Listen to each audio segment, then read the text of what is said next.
Oh,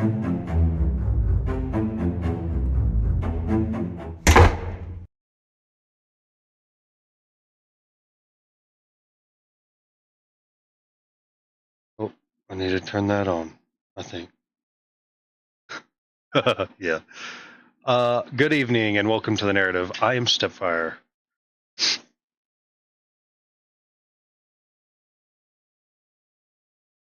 I'm hearing you twice. Oh yeah, that's why. We'll get this shit figured out one day, I'll tell you. uh, so here at the narrative, we bring you the latest updates from around the world with in-depth analysis and exclusive insights. From breaking news to thought-provoking discussions, we'll explore the narratives that matter the most. And be sure to stick around after the show because we'll be diving into some philosophy.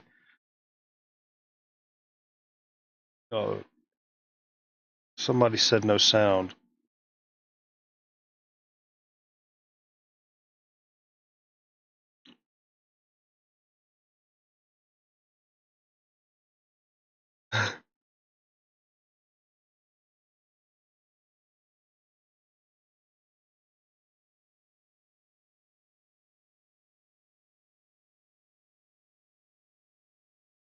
All right. Okay, I'm not hearing you, Fredo. No. No, they can hear. I'm. They can hear me through because I'm watching the stream in my browser. So they're gonna hear. No, they're not gonna hear that because desktop is off. Well, I don't know what the hell I'm supposed to do here.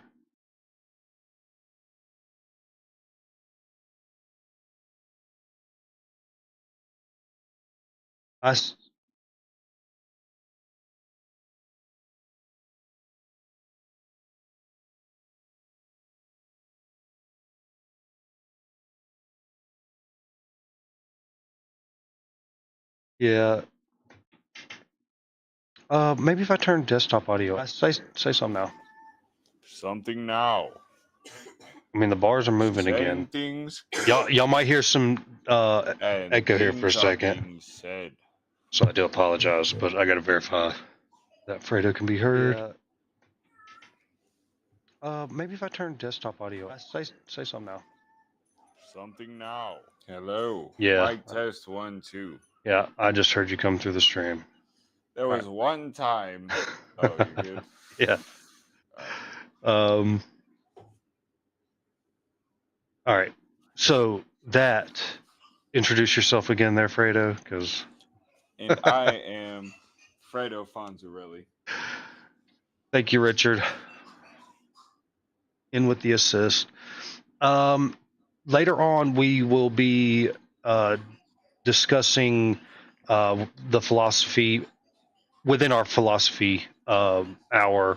It'll be perceptions, reality, and the nature of experience. Is kind of broad, but I've got a story we can dive into, and I think it'll be pretty interesting. So thanks for joining us. We got James and Chris Lestrange and Richard. Appreciate y'all being here. We are going to be talking about the Kilmar Brago Garcia deportation case. I've got a pretty in-depth breakdown of that from beginning to end. I hope so, because I've been wondering about that one. Yeah, there's a lot to that one. There's a lot more to it than I didn't know. Real quick. Yes, sir. And maybe we can bring in some clips of some the judge being arrested for harboring some. Oh yeah. Tren de Aragua characters. That's been a big kerfuffle lately too. Yeah, I didn't even think about putting that in there. We're also going to be going over the Karmelo case with the high school stabbing that led to the death of that 17-year-old. And we're going to be talking about the death of Pope Francis, kind of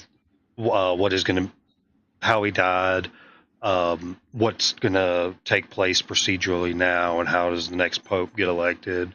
And we've got some little oddballs to throw in there with that. Um, Yeah. Couple goofballs rather than oddballs. but before we get to that, um, did you have the updates for the Russia Ukraine? I know. For Russia, Ukraine, I don't have notes offhand, but I know that Trump went to go speak to Zelensky and he went to go speak to Putin. And they hope to have something settled within the week. Hold on 1 second. Yeah, I know that they had met, but busy week. We are both incredibly busy folks, fellas here. So um, we're not able to put as much towards the show as we want, but we will get there. Yeah, there was a beautiful picture of with Trump speaking to Zelensky in the middle of the floor. It seems like he wants to end all wars. He's working hard to find a solution. Like I said, they hope to find one by the end of next week. But he's also putting some pressure on Gaza, telling them to, or God, not Gaza, but putting pressure on Israel, which is very surprising, asking them to back off a bit on Gaza, saying that we need to take care of them. Is Trump's Yeah, message to Netanyahu. I know. As far as the Russia thing,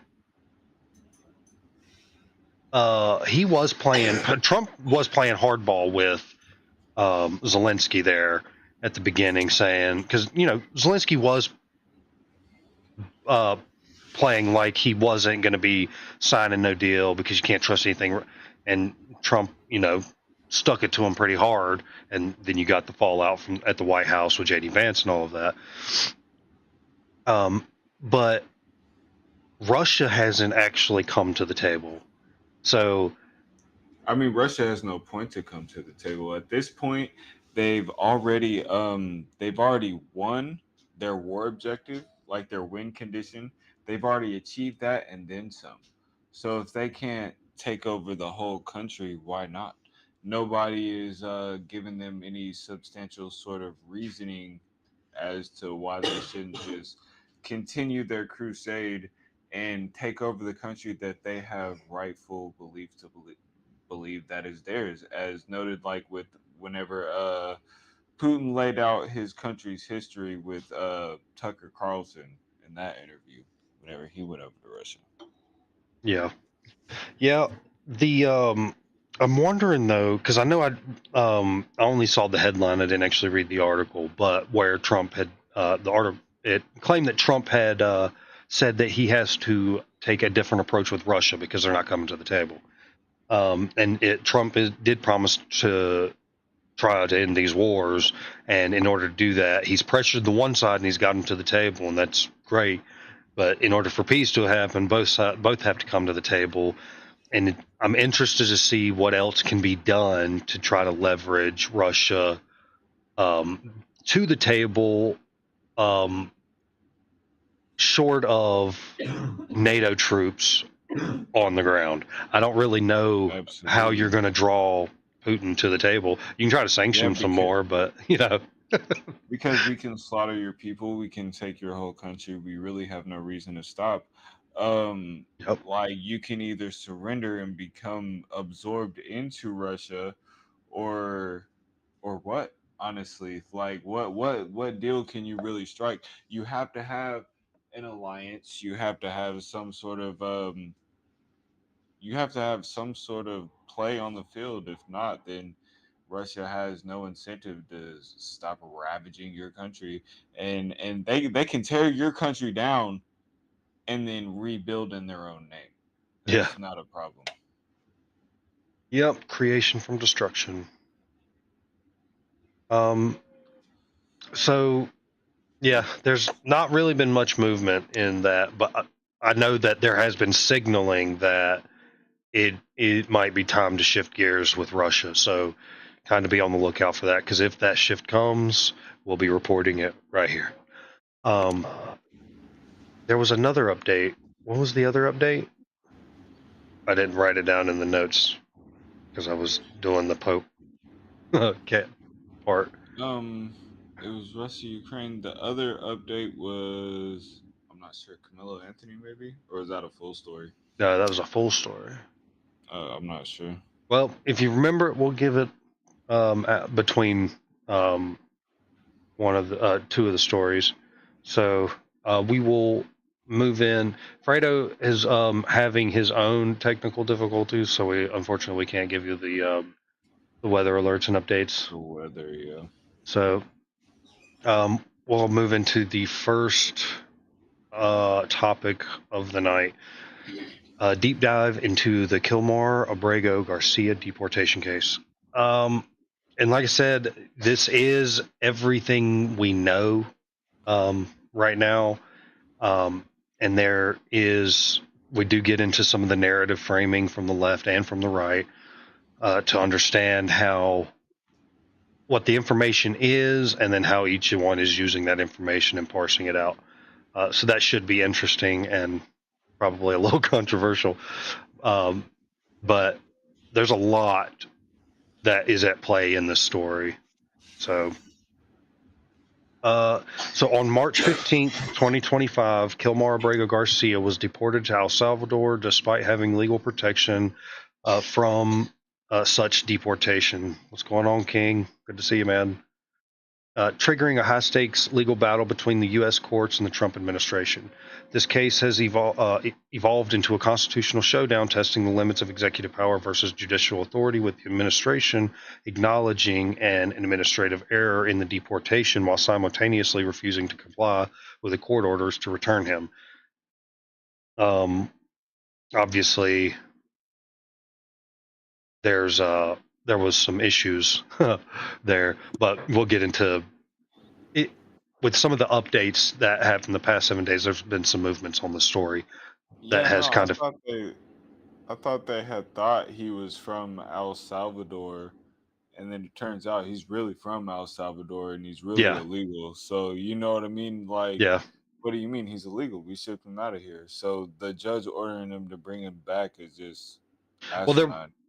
uh, we'll get into it, but in short, there was a protection order that he wasn't to be sent back to El Salvador because of a rival gang from 2011, I believe it was, if this originally took place. Um, so he was not marked for he can't be deported. He was marked specifically he can't be deported to El Salvador. Now we'll get into some of this because there is nuances within this tidbit, and I promise you all of it gets covered. It's a deep dive. There's a lot of information here. um, as Garcia remains incarcerated in El Salvador's notorious CCOT mega prison, conflicting narratives have emerged about his character and legal status, highlighting broader tensions in U.S. immigration policy and constitutional governance. Some of the background of Kilmar Garcia. He is a Salvadorian national who fled his home country in 2011 at the age of 16 after a local gang extorted his family's business and threatened to rape him. He eventually settled in Maryland, where he lived in the U.S. So he got here at 12 years old, Uh, 16. and his asylum was granted. No, he migrated illegally. Okay. It wasn't until he was actually caught that he tried to apply for asylum, and the deadline had already been passed to apply for asylum, since he's been here He just since been here 2011. chilling. He done had made a family and everything, Yeah, and that's the family that they're trying to really not gaslight us with, but like make us feel bad for yeah, separating from. tug at the heartstrings. Yeah. Manipulation. He eventually settled in Maryland, where he lived with his U.S. citizen wife and three children, including one 5-year-old child and two stepchildren. Despite entering the United States illegally, Abrego Garcia was granted a special protection status in 2019. This is 8 years after he arrived. He received a special protection status by an immigration judge. This status, known as a withholding of removal, specifically prohibited his deportation to El Salvador because of the credible fear of persecution he would face there. This legal protection was granted after the court records described as a lengthy hearing in which Garcia offered credible testimony in worth noting that his concurrent application for asylum was denied because he waited too long to apply. But this did not affect the withholding of removal status that legally protected him from deportation to El Salvador. So he could still be deported, just not to El Salvador. Why? Isn't that where he's from? Is Yeah. it because he's part of a program where, like, okay, so the gangs that was trying to kill him was from El Salvador, so Yes. for That's his safety, he just can't be deported to El Salvador. yes. That was the whole reason he couldn't go back to El Salvador. So on what grounds are the judge ordering him back to the United States? Um, that there was an order that he shouldn't have been deported to El Salvador to begin with. Oh, so they're just trying to do a recess. So let's fly him back. Let's spend more money to fly him back, and then even more money to fly him to, or to even more money to hold him until we figure out where we're going to fly him to, and then spend even more money to fly him to that location.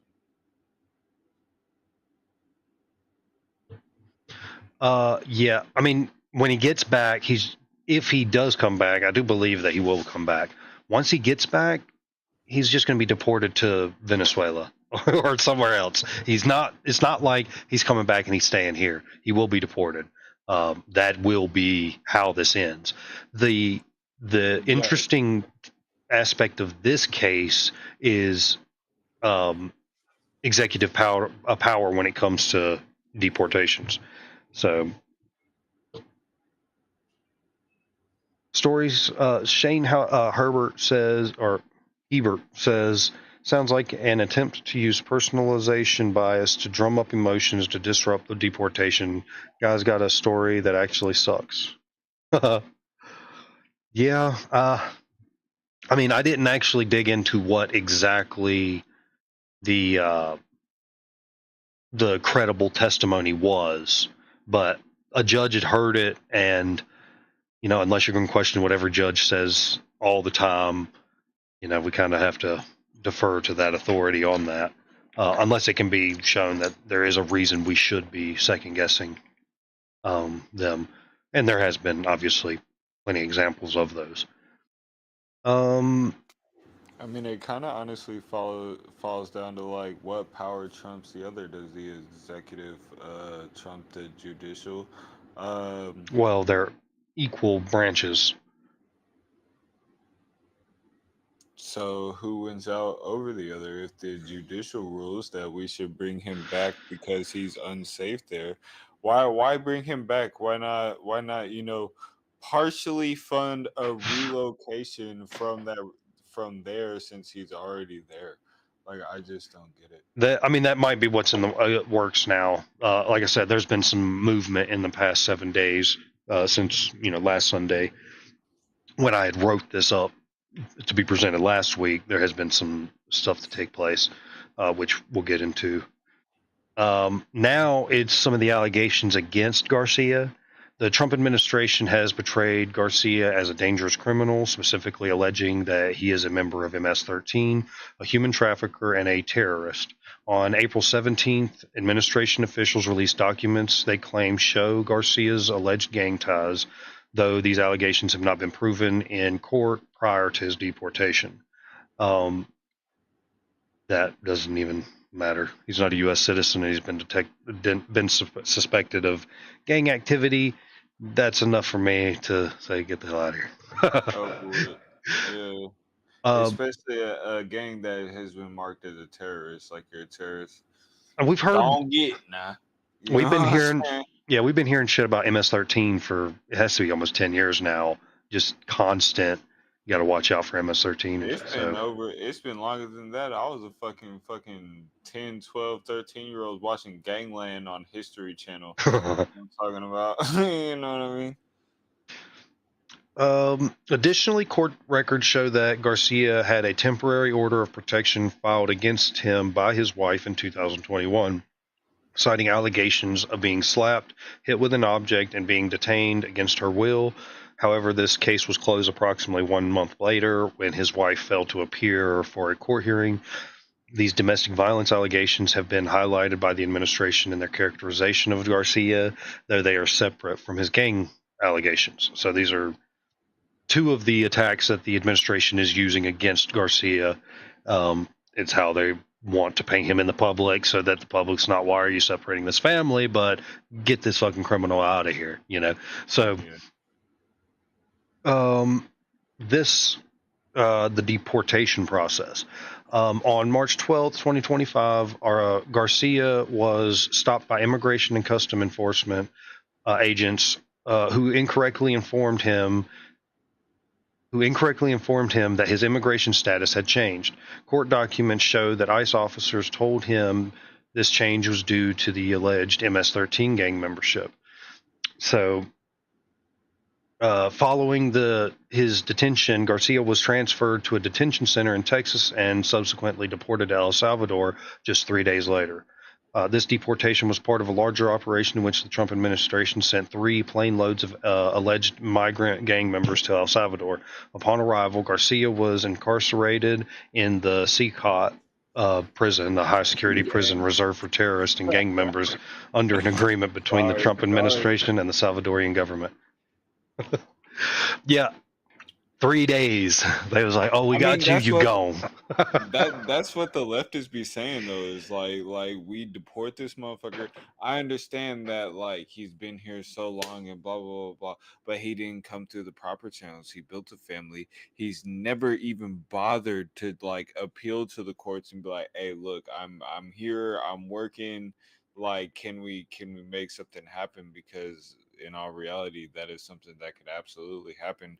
And it's been years, and so he got sent out, and it's under their law that if you're a part of a gang organization known as MS-13 or something else, you can't be even free. If you're a part of the organization, you're getting locked up. So that's why he was directly sent to CCOT. And that's terrible because CCOT, I don't know if you got a clip or something that you can show. CCOT is one of the roughest facilities, bro. Like, I don't know if you've seen like Russian facilities where they like everywhere they have you move fucking arms behind your back, bent down, fucking going. If you're in public, like moving in the cells in the public ways or whatever, you're bent down with your arms behind your back with fucking dogs nipping at you and all that. It's basically like Bukele copied that model onto his prisoners, and everybody from MS-13 or whatever gangs is terrorizing the community. He just stuffs them in there. You're a part of this terrorist organization. Get out of here. You know what I'm saying? Fucking, you're not making my community unsafe, you son of a bitch. You know what I'm saying? Yeah. And I, so I don't have a clip for that. oh damn, yeah. Garcia was fucking he's part of the MS-13. You're part of a terrorist organization. You get sent back to your home country. The repercussions of being part of that terrorist organization is being locked up. You got locked up, man. Shit. It is what it is. Yeah. I mean, look, dude. I know. illegals. Okay. So, um, I have. Same. I don't have any personal issue with these guys, but if you've come here and you associate with gang members, that's enough for me, bruh. That's like we don't. I don't need any other reason to know that I don't want you here. And this is where I'm raising my family. So gang activity is, I don't want that anywhere near my family. So get out of here. You made your choices, dude, and now you're gonna have to Yeah. live with them. So And not even that, but most likely you're gonna be voting for not what I'm voting for. And you're Yeah. gonna be allowed to vote at that. So like, no, yeah, facts. Get out of here. Get out of here. Go on, get now. James says, I have seen a depiction of South American prisons on Prison Break. Yeah, I wouldn't use Prison Break.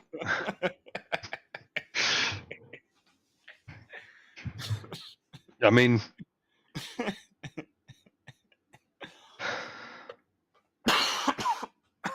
it's a great show. It's a great show. It's a good show, man. Yeah, it is a good. It's a good show, bro. Fantastic. All right, so this next little bit is about the administrative error that the administration had admitted to. So, in a critical development on March 31st, the Department of Justice admitted in court papers that Garcia was wrongfully deported, obviously because of the hold on his deportation to El Salvador specifically, not because he was deported. Yeah, that Um, was filed by Basant or whatever. uh, it does. I do.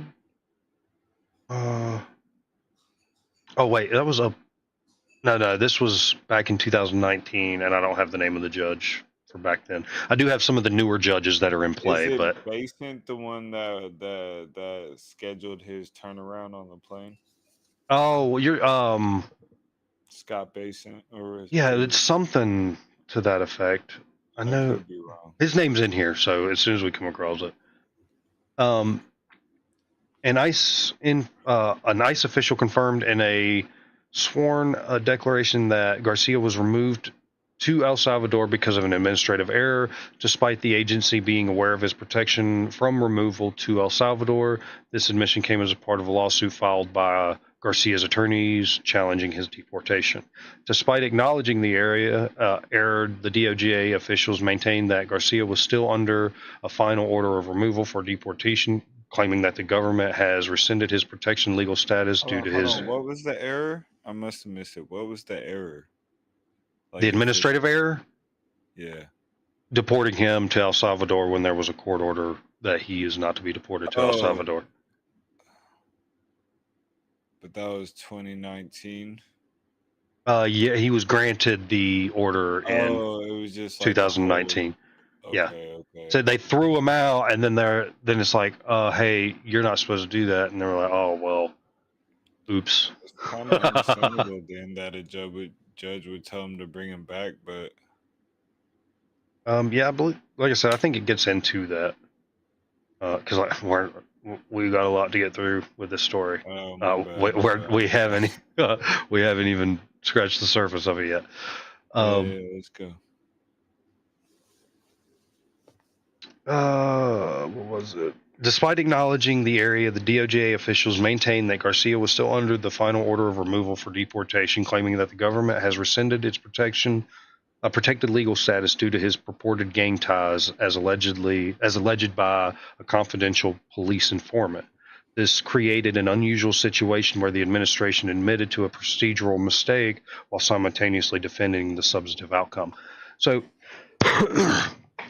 yes, they basically said that the 2019 order is rescinded because of because of him being having terroristic associations with MS-13.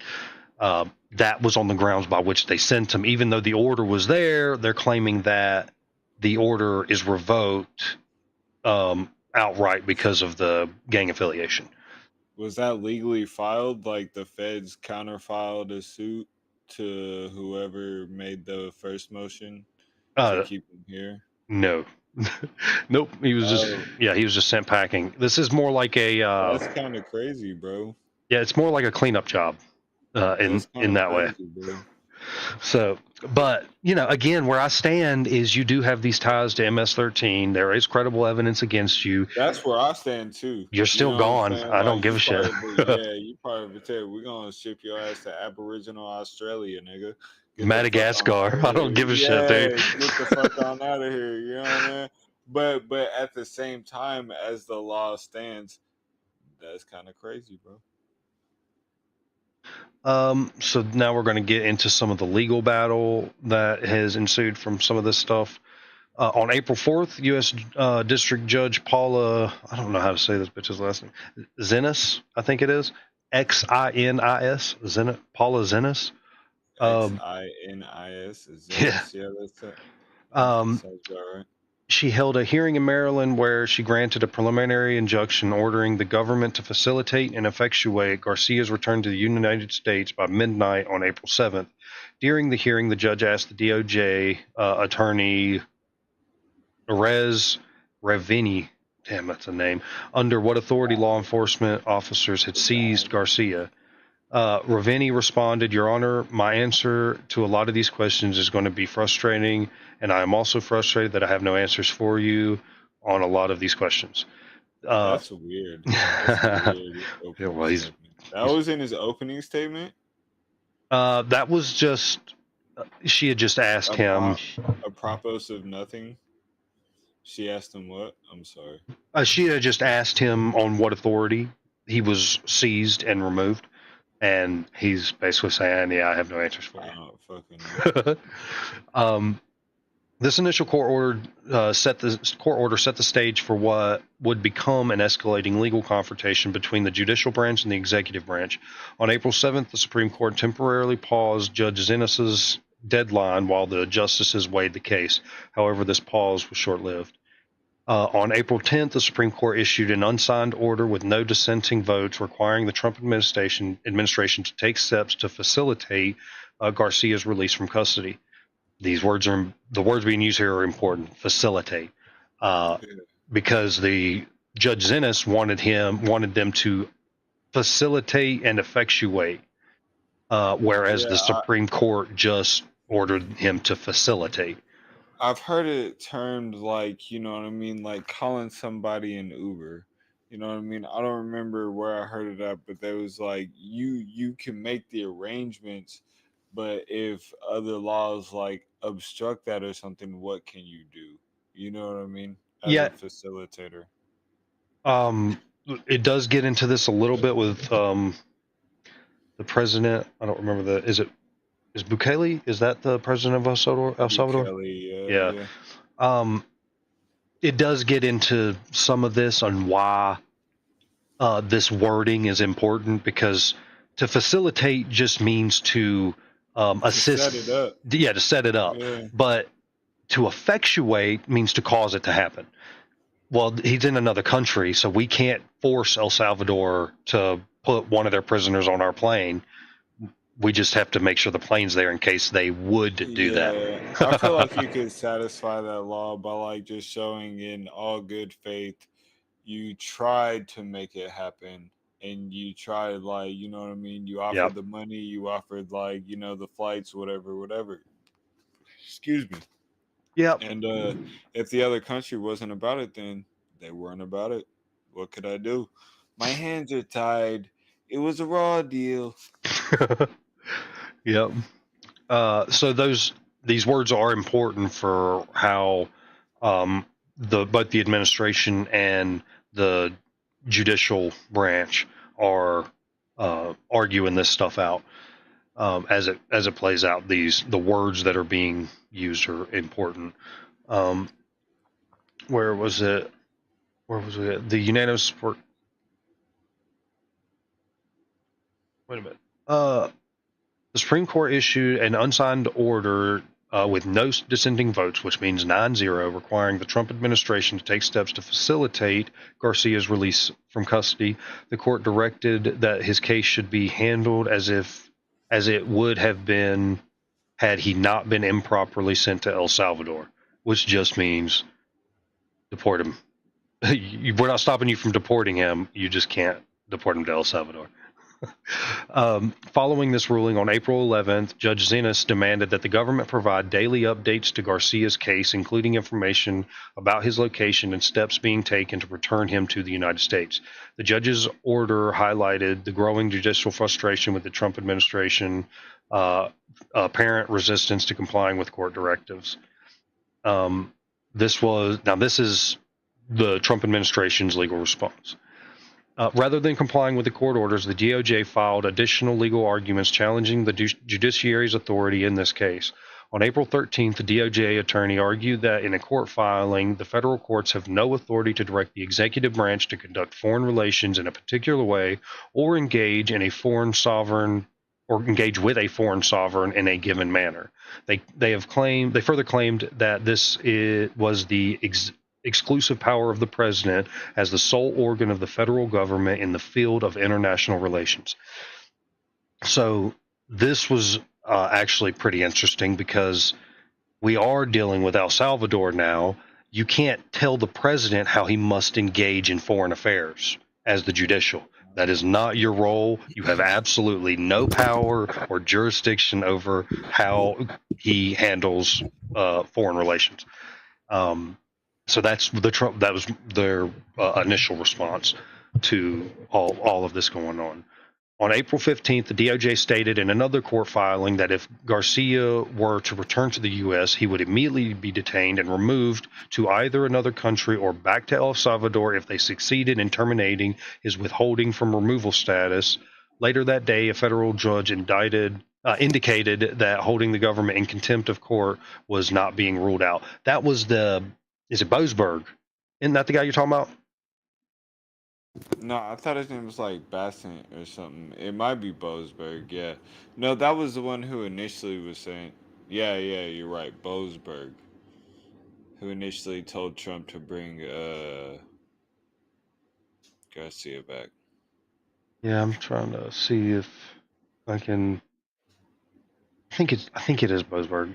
I should have it. Yeah. It should be in here somewhere. Because we reported on it just a couple weeks ago. Yeah. The legal standoff continued on April 17th when a federal appeals court rejected the Trump administration's request to block the lower court's ordering requiring Garcia's return. The U.S. Court of Appeals for the Fourth Circuit emphasized in its ruling that regardless of the allegations against Garcia, he still is entitled to due process. The court further stated if the government is confident of its position, it should be assured that the position will prevail in proceedings to terminate the withholding of removal order. So now we're going to get into some of the international dimensions to try to explain, or to drive home how the judiciary really doesn't have any say on how foreign relations is conducted. Senator Chris Van Hollen has become personally involved in the case, traveling to El Salvador to attempt to visit Garcia, who was a constituent from his state. On April 16th, El Salvador's government denied the senator's request to see or speak to Garcia. During the visit, Van Hollen reported that he had asked Salvadorian Vice President Felix Ulloa, Ulloa, why Garcia was being held in neither. Sounds right to me. Yeah, I don't. The names, man, shit fucks me up. No matter where you go, another country, a fantasy world, names just they kill me. But Van Hollen had asked him why Garcia was being held if neither the U.S. courts or El Salvador's government had found evidence of MS-13 membership. According to Van Hollen, the vice president's response was revealing. Quote, his answer was that the Trump administration is paying El Salvador, the government of El Salvador, to keep him at CCOT, end quote. This allegation suggests financial arrangement. I don't know. This is something that will have to be dug up. That's kind of crazy. If so. Well, Van Hollen, that's the senator where he was, quote unquote, sipping martinis with him. And then, you had all sorts of AI videos that came out of that shit. Oh, yeah. Some of that shit was trippy. I mean, I've heard a lot about, potentially Trump, contracting Venezuela out to, sending people out to his prison. So, we might, is that even legal for, us to contract Venezuela for us to ship people to be yeah, I don't know. Yeah, I have no clue. I mean, my hunch is probably absolutely not, because they are still American citizens, but they do lose rights. But cruel and unusual punishment might come into play. So Almost certainly not, but hell, dude, you never know. And Um, I thought Venezuela was like on the brink of like a sort of like a communist breakdown sort of thing anyway. they are. I do know that they. It's not even worth wiping your ass with their money. To them, their money's not worth anything. That's Maduro, right? Maduro. Yeah, I think so actually. Yeah. Yeah, I had a engineer come from my last job. He came over. He was like a real high power like engineer at some company or whatever. And fucking they was about to dirt his ass cuz like he wouldn't let some shit slide or something. That's why he even came over here. You know what I mean? Like they got some crazy shit going on over there in Venezuela. Yeah, I do know that in the past there has been some tension between Trump and Venezuela, Maduro particularly. Um, but I don't know uh, the extent of what the issues are there. Um, so yeah, so we don't actually have any confirmation that there's a financial arrangement, but I mean it's not like out of the park crazy idea. I'm just going to take your prisoners for free, like If we did have a financial arrangement, would that be legal? Could it be illegal? Is it within the realm of possibility that it's a legal arrangement? Because like British I shipping mean their maybe. fucking prisoners off to Australia. You know what I'm saying? Just exiling them motherfuckers. Just leaving them with no resources out to die.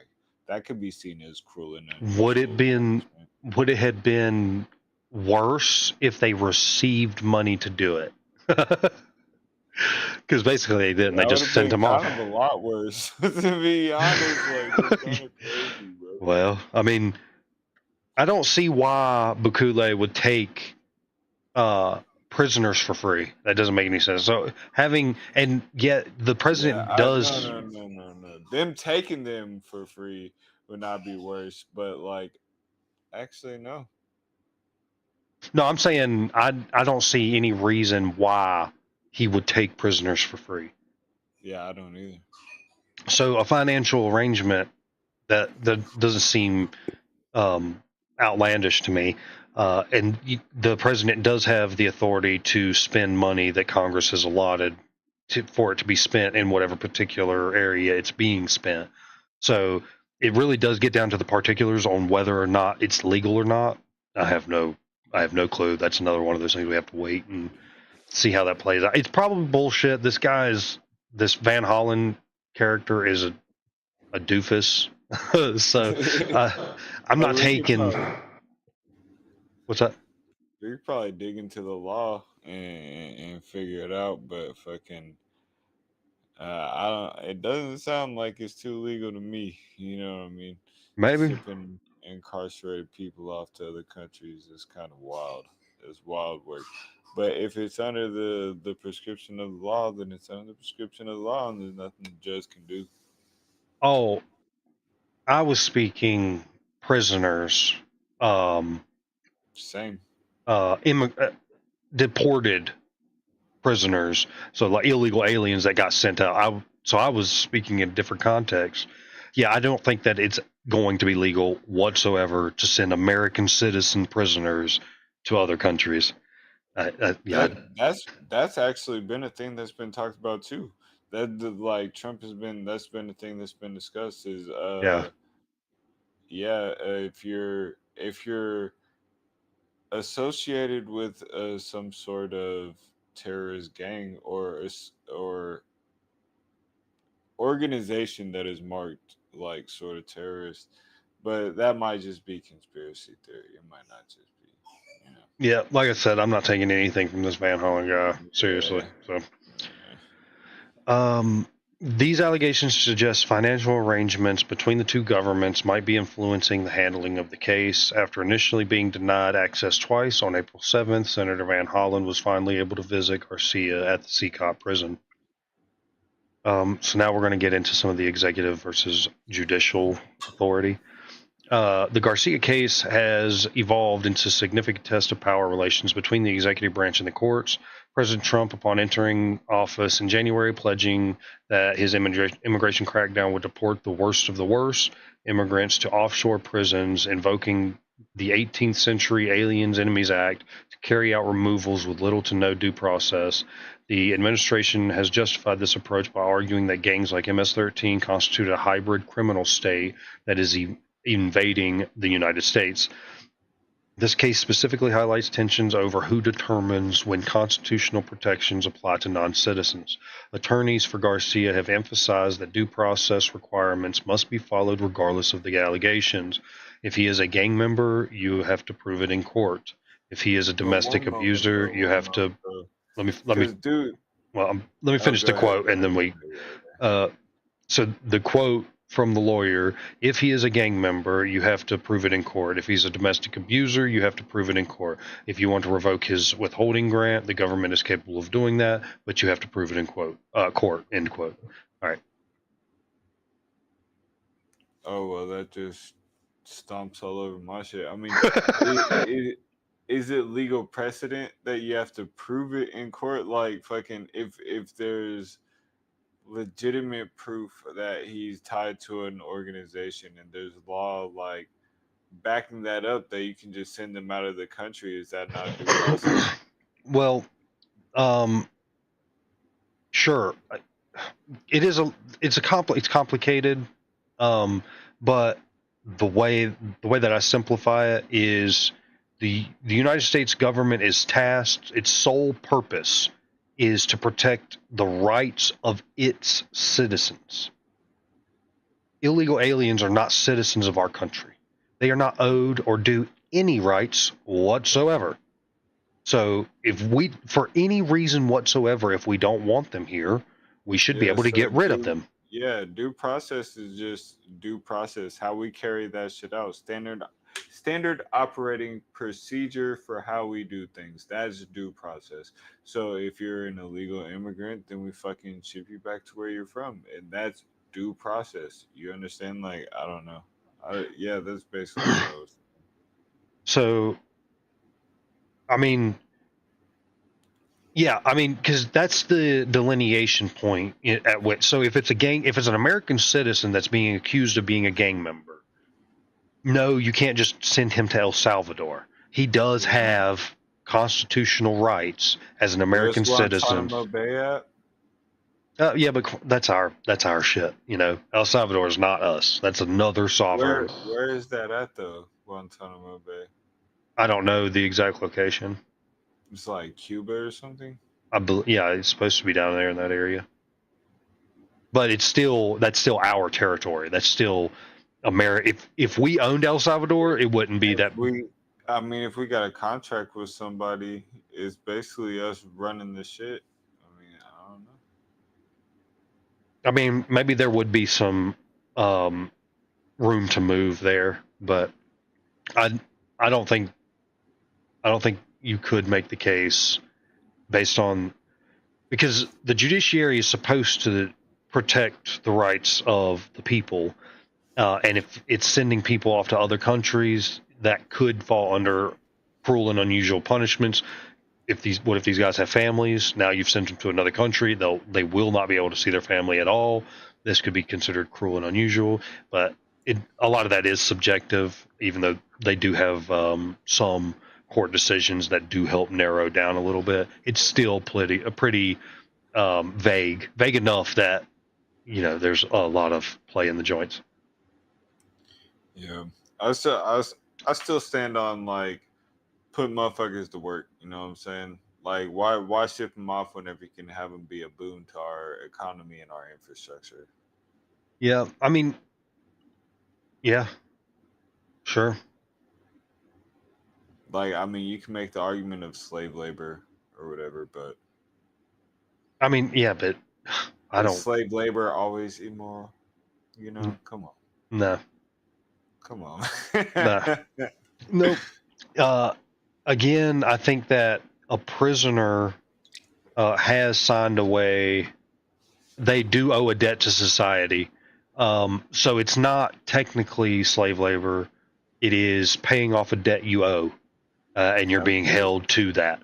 So you could reframe it in that way to probably convince a few people. Yeah, But for all rhetorical reasons. Yeah.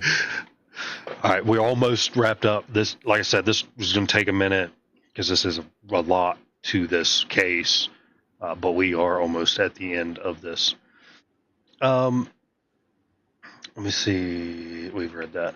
All right. So, getting into some of the narrative framing, the Trump administration appears to be attempting to reframe the narrative around the case rather than focusing on the acknowledged administrative error, though they obviously admitted it, and compliance with court orders. Officials have shifted attention to allegations about Garcia's character and background.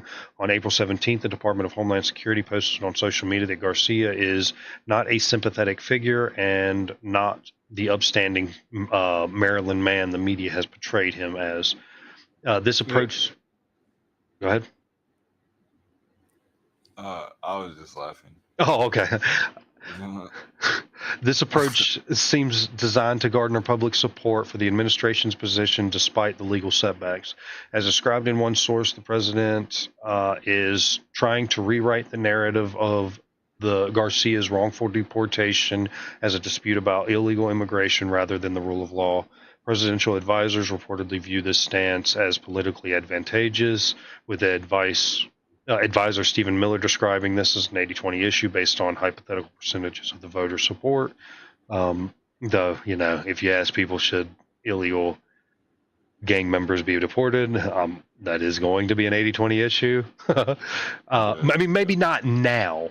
If you would have asked, a month before any of this took place, yeah, everybody's for it. But when stuff like this happens, this is where the incremental change happens. The slow radicalization of the left happens, because it's common sense to deport illegal gang members. So, but now, now there's this big old standoff. Trump is trying to deport illegal gang members, and TDS, no. Now I have to go against reason, but it is what it is. It's been the same thing throughout the years. The same thing was for free speech until free speech got to the point where, well, this is inconvenient, so now we kind of got to get rid of it. So it's not a principle. It's just a pragmatic. It's a pragmatic principle. So as long as it's not pragmatically productive, we dispense with the principle. Utilitarianism at the end of the day. Yep. As of April 19th, Garcia remains incarcerated at CCOT prison in El Salvador while the legal battle continues in the United States. The Trump administration has so far refused to comply with the court orders to facilitate his return, creating an unusual constitutional standoff. Again, he's only directed to facilitate it, but Bukele has explicitly said that he's not sending him back. So, can you facilitate something that the other person won't effectuate? That's the words coming into play from earlier. Legal experts note that the administration could have avoided this confrontation by bringing Garcia back to the U.S. and then pursuing legal proceedings to terminate his protection status that might have eventually allowed for the lawful deportation. Instead, the administration has chose to directly challenge judicial authority, raising significant questions about executive power limits and separation of powers. The case demonstrates how a single deportation has crystallized broader debate about presidential authority, immigration enforcement, and constitutional government. Again, it's just slowly tacking us to one direction, each and every step.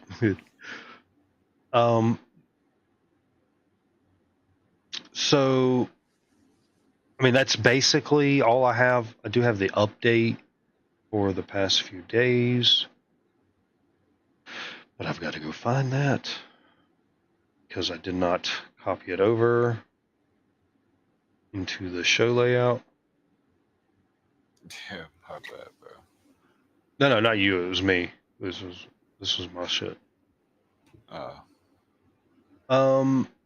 So the Trump administration, this is what's happened in the past 7 days. Again, I wrote this a week ago, and now we've got this is the update portion. This was what we would have done this week if we'd done the story last week. The Trump administration filed a sealed motion on April 22nd requesting a 7-day pause in discovery obligations related to the efforts to return Garcia.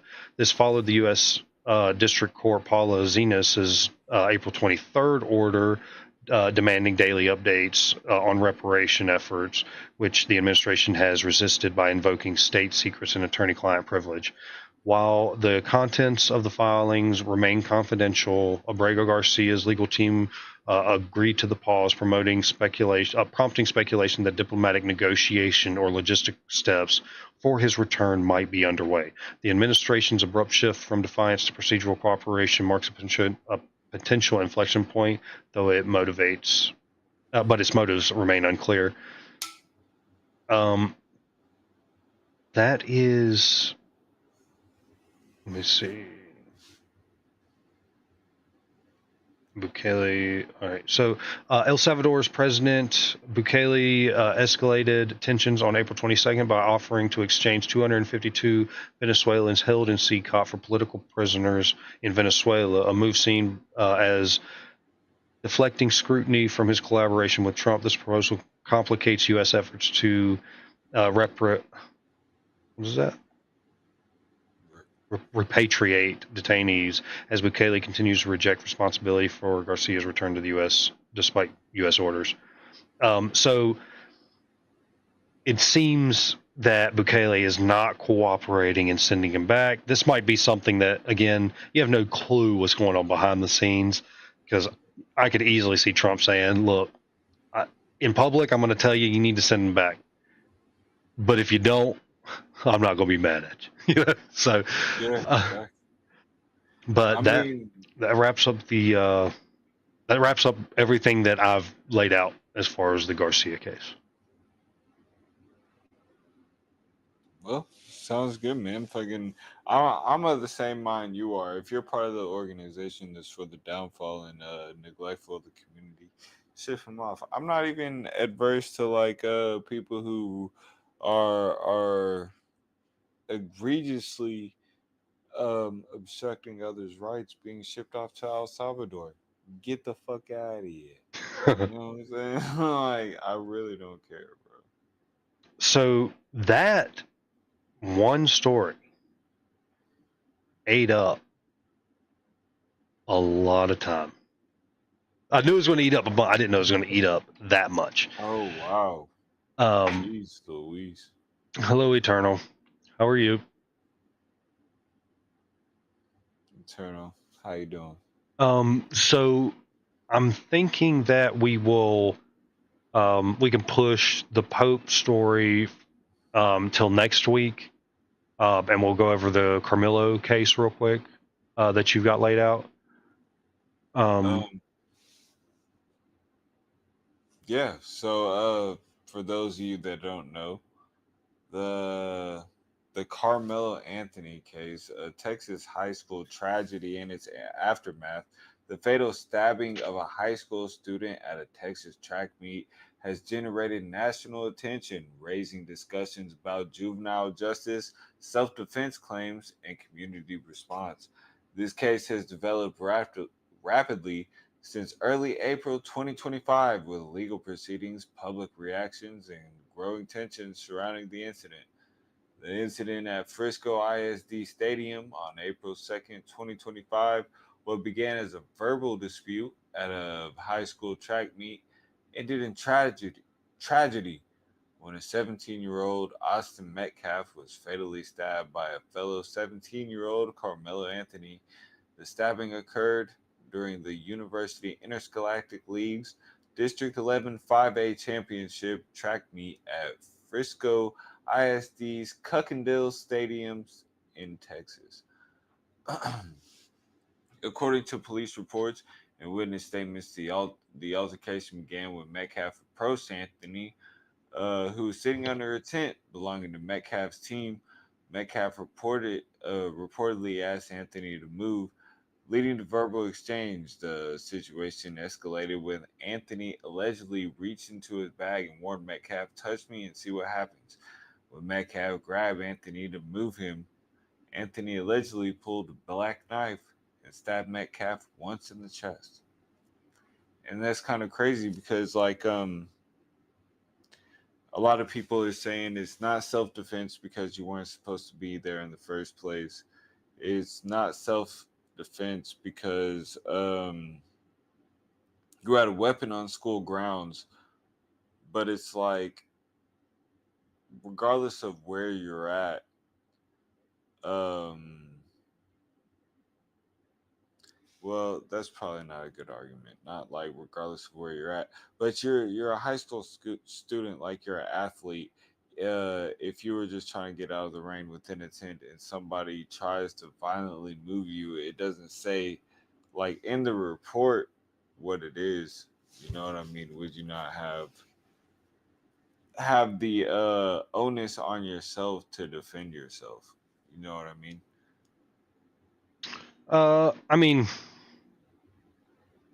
I mean, I see. Yeah, I mean, if you're just innocently standing somewhere and somebody starts roughing you up and shit gets crazy, then that's one thing. But he was asked to move, he didn't move, and now he's being removed by somebody who has the authority to do so. It's no different than I somebody mean, being in I my don't think he house. has the authority to do so. It's just like a high school captain. And I don't think there's any strict rules to where, like, nobody of another school is allowed to come under this tent. You know what I mean? Maybe. I mean,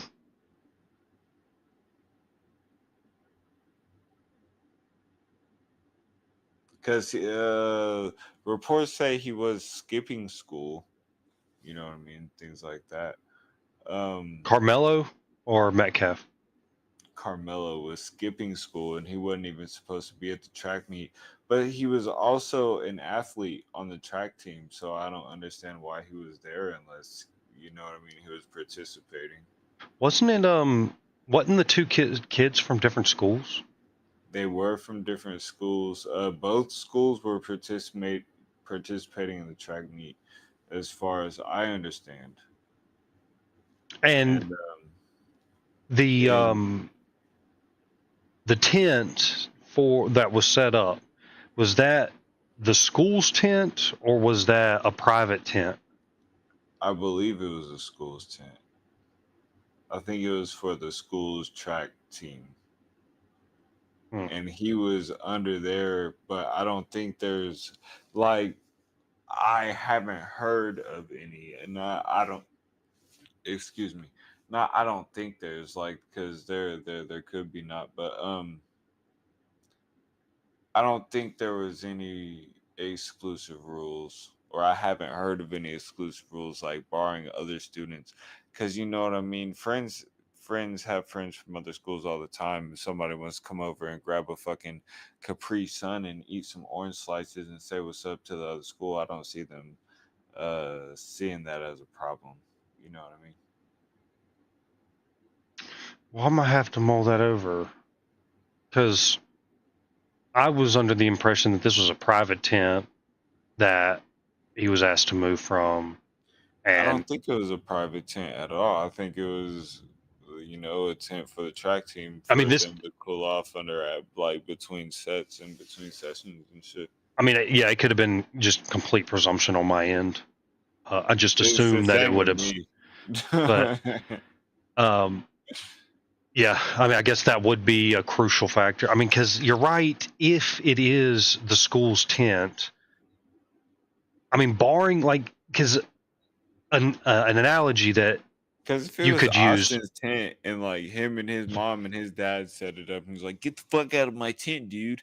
Like I get it, you yeah. know what I mean. But like But other what than if it's that, the baseball team and it's a dugout?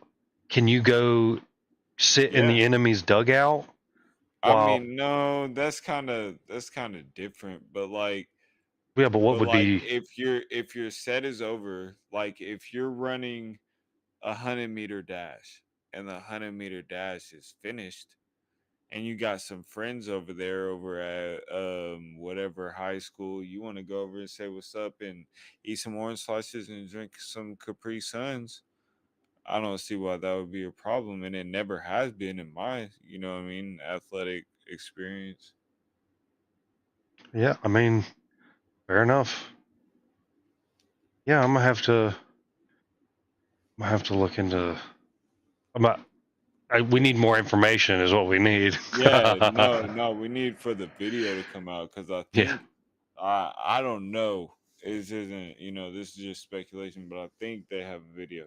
But after the stabbing, emergency responders and Frisco ISD athletic trainers performed CPR on Metcalf, but he was later pronounced dead. Reports indicate that Metcalf's twin brother Hunter was by his side and held him in his arms as he died. Immediate aftermath and arrest following the incident, Anthony remained at the scene and was taken into custody by Frisco Police Department. When officers arrested him, Anthony reportedly told them, "I'm not alleged, I did it." He claimed he was acting. You have the right to remain silent, dude.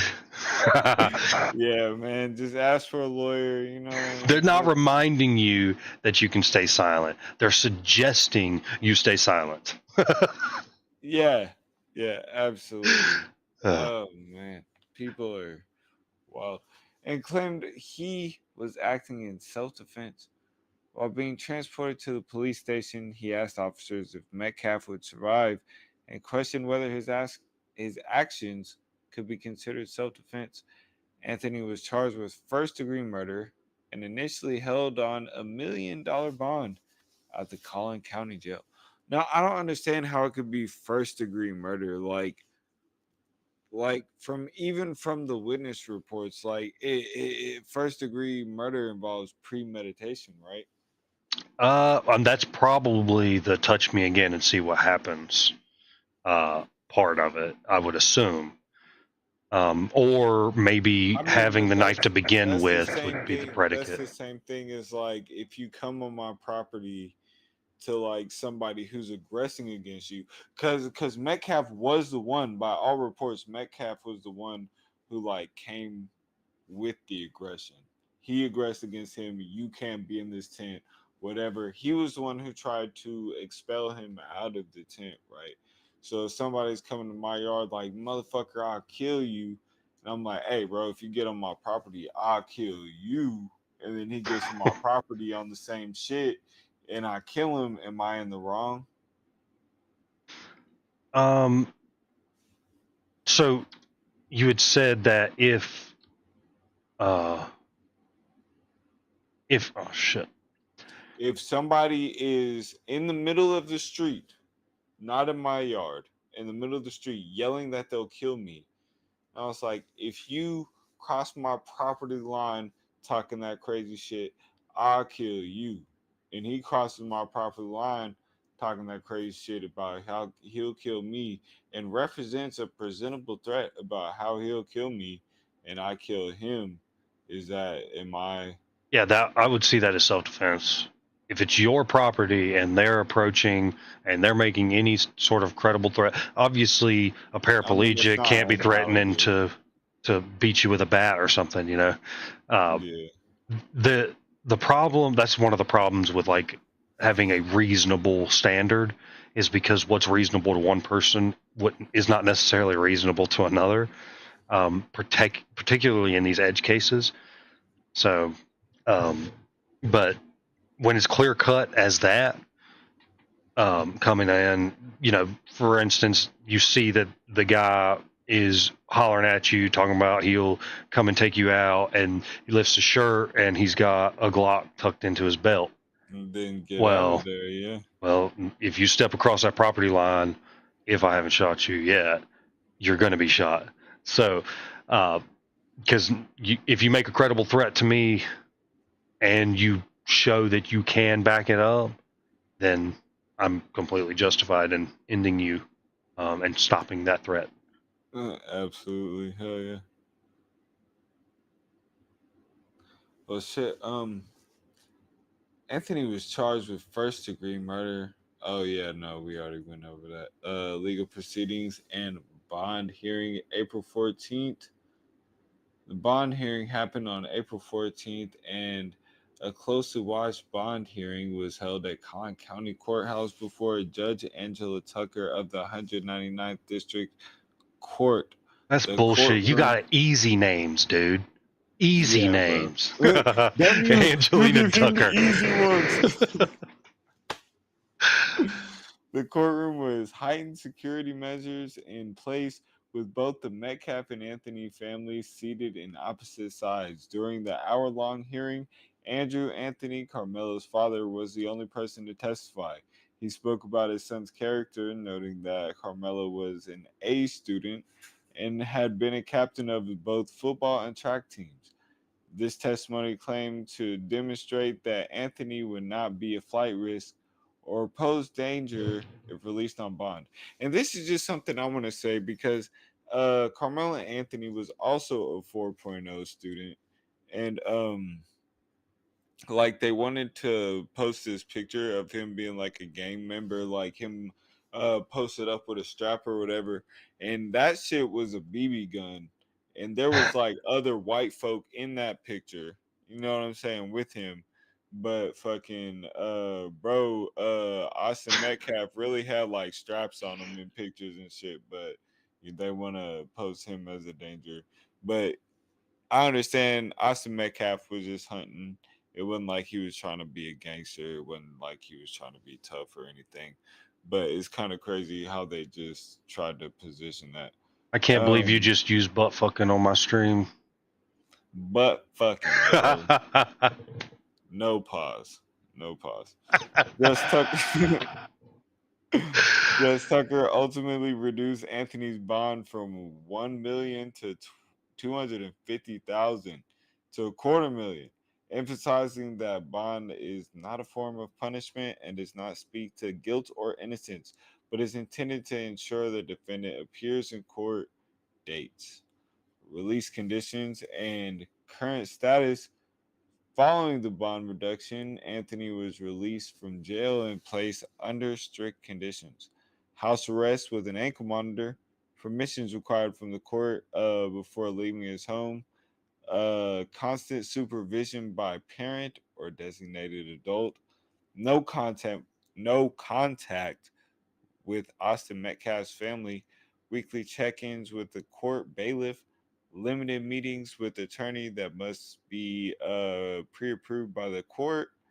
Any violation of these conditions would result in Anthony's immediate return to jail. I've never heard limited meetings with his attorney. Yeah, that's kind of crazy. Why would Yeah, that? I've Why never would heard. that? You have You're, to pay for every fucking meeting with your attorney. I don't understand why you would have to limit those meetings. yeah, I've never heard of them being limited, um, ordered by the court to have limited. It's your client that you're supposed to represent.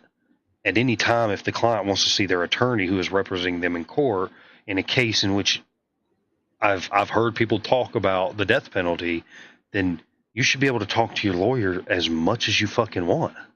Like, Yeah, it's just like your fucking doctor. Like you got a client, yeah, client yeah, patient privilege. Like you know what I'm saying. You can see your doctor as much as you have a right to your, you concerns about your health.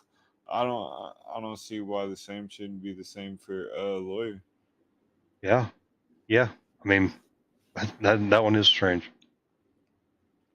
Yeah, but it is 12:43. I don't know if you want to get into the third subject. I don't know if you want to talk about Yeah, we're gonna push. get into the philosophy hour.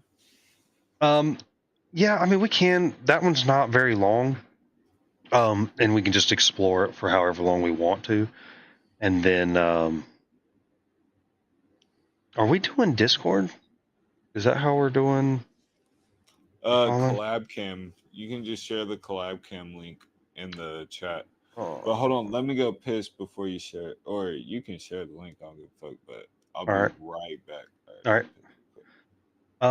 So sorry. The first debate. I mean, the first topic went on a lot longer than I had anticipated. I knew it was a lot of information. I knew it was going to take a good minute to get through it. I did not think that it was going to take up the time that basically 2.5 stories. It took up the time of 2.5 stories of a regular story. But I did want to get dive deep into that one specifically because there has been a lot of information thrown out left and right about it, and people like to debate these things, and it's good to be informed on all of the information that's out there, not being caught um, flat-footed, for instance. Um, but that wraps up tonight's top stories. But don't go anywhere, because here at the Narrative, the conversation doesn't stop at the headlines. Now it's time to shift gears and dive a little deeper as we explore our philosophical topic of the day, which again is perceptions, reality, and the nature of experience. A chance to reflect, question, and challenge the way we see the world. So let me get this link out there. Feel free to join us on stage and talk about the philosophy, and ask questions if you want to ask them. Give your input if you want to give your input. Um, I have to stop talking in order to get the link here. Can't walk and chew bubblegum at the same time. We will get the shit down, though, I'm telling you. We'll get it down. We'll get good at, like, not having no time to do shit and still being able to do shit. So there's the link.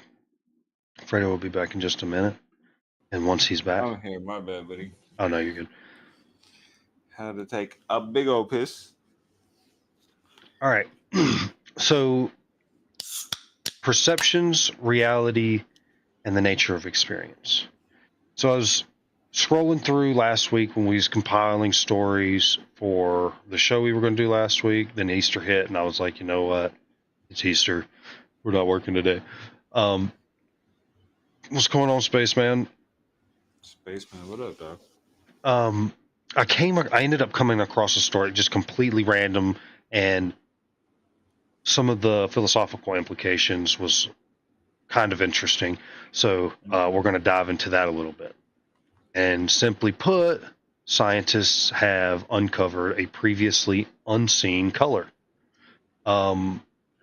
They are calling the color Olo, OLO, which is just binary code 010, which is, well, I think it actually gets into all of that down here, because I had read through it.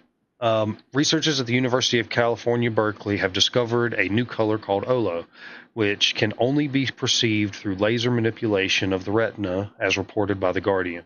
By using a sophisticated laser system to stimulate only the medium wavelength cones in the eye while leaving the other cone types inactive, a scientist created a visual experience described as an extraordinary, vibrant blue-green hue of unprecedented saturation that exists beyond the natural limits of human perception. New color I'm of not teal. even capping, bro. You want to know what's crazy, What's up? bro? Everybody hit the link. Everybody hit the link. I want y'all to come and discuss Olo, discuss the limits of perception, bro. No, I swear to God, one time I used to do illegal substances. This is this is what allowed me to map out the conscious realm and gave me kind of a spiritual understanding that allowed me to understand that the Lord Jesus Christ is the one true God, right? And so like during one of these, bro, I literally seen Olo, bro. Like it was literally like a blue green mixed with silver and gold with like a pearlescent tinge on top, and like it was, yeah, it was, yeah, yeah, and it was something that couldn't be seen Yeah, if it that is wasn't interesting. by without the, you know what I mean, literally, yeah. Yeah, And that's a perspective I haven't even thought about, because this is taught. They used a machine to manipulate the eye itself in order to see the color. You're talking about using psychedelics and achieving that as well. and so this is the time that I thought that I met, like, what up, James? What up?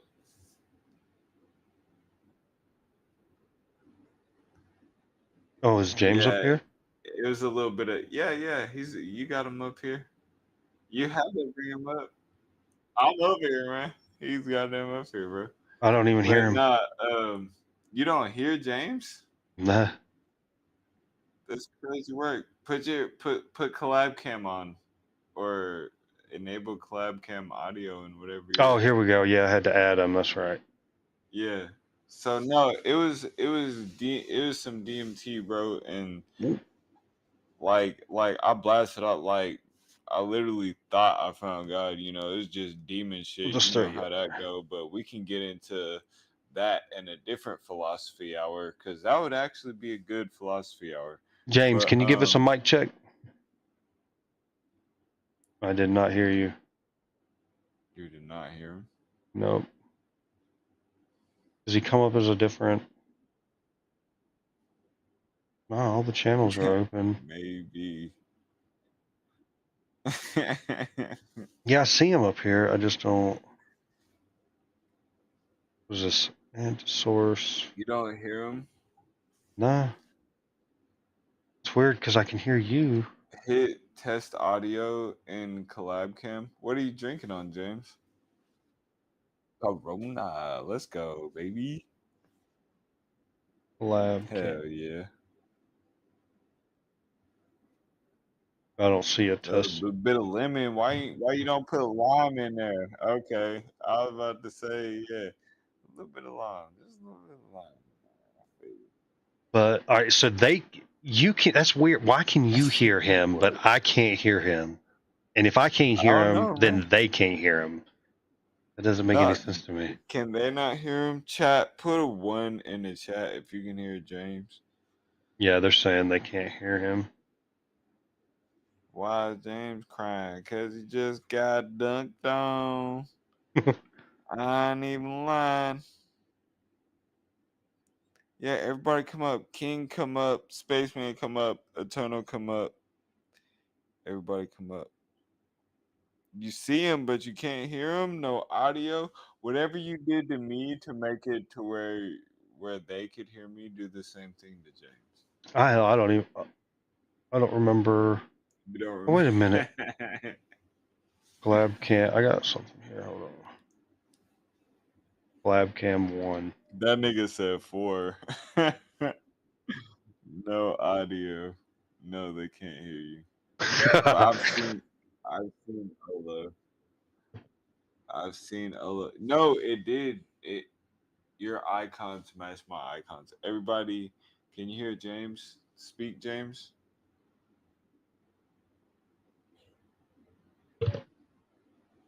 Yeah, come on, smoking spaceman. Bring your motherfucking ass up here, man. Hey, they might not hear you, but I'll be able to hear you. You can talk to me, and I'll relay your messages. Yeah, translate that. I mean, I'll work on it. James said, "Uh huh." No, I'm playing. What if I was to do that? All right, I'm going to do something. I don't know if it's going to mess it up or not. James is silent still. Eternal. Yeah, come on, spaceman. Bring. As far as this one, because I haven't figured this one out Look, yet. I got James now. Like I haven't figured this far of Streamlabs out now though. Yeah, it's Yeah. Fredo. I can't hear Fredo now. So I can either hear James. Wait, what? He can't hear you now. What the heck, Fredo? Y'all probably just need to do What? this. Hey, disaster. Still hear me, chat? What? Well, now they can. I switched you back. See, it's Can you hear? switching the position. Can you hear me, chat? Is it because there has to be? It says collab cam This 1 is here, which is that's his collab cam. hello. Collab cam. They can't hear me now. Chat said I'm silent now. Yeah, you should be good now. Am I good, chat? Tell me I'm good, chat. Tell me, am I good or am I bad? He Am I a bad boy? his bar the bar for collab cam 1 isn't moving. So Hello. I don't know what to. Hello. I need a professional. God, you hear me? Go to collab cam. See what we got. 0. Yeah. Oh wait a minute. Say something, James. Talk Studios is probably gonna be your best option. Bye, Go with that. Fredo. Am I 5 by 5? This is gay. Why are you gay? I mean, it's fucked up because I could. Are Hold you on. trying to roast James? That's fucked up, bro. Come on.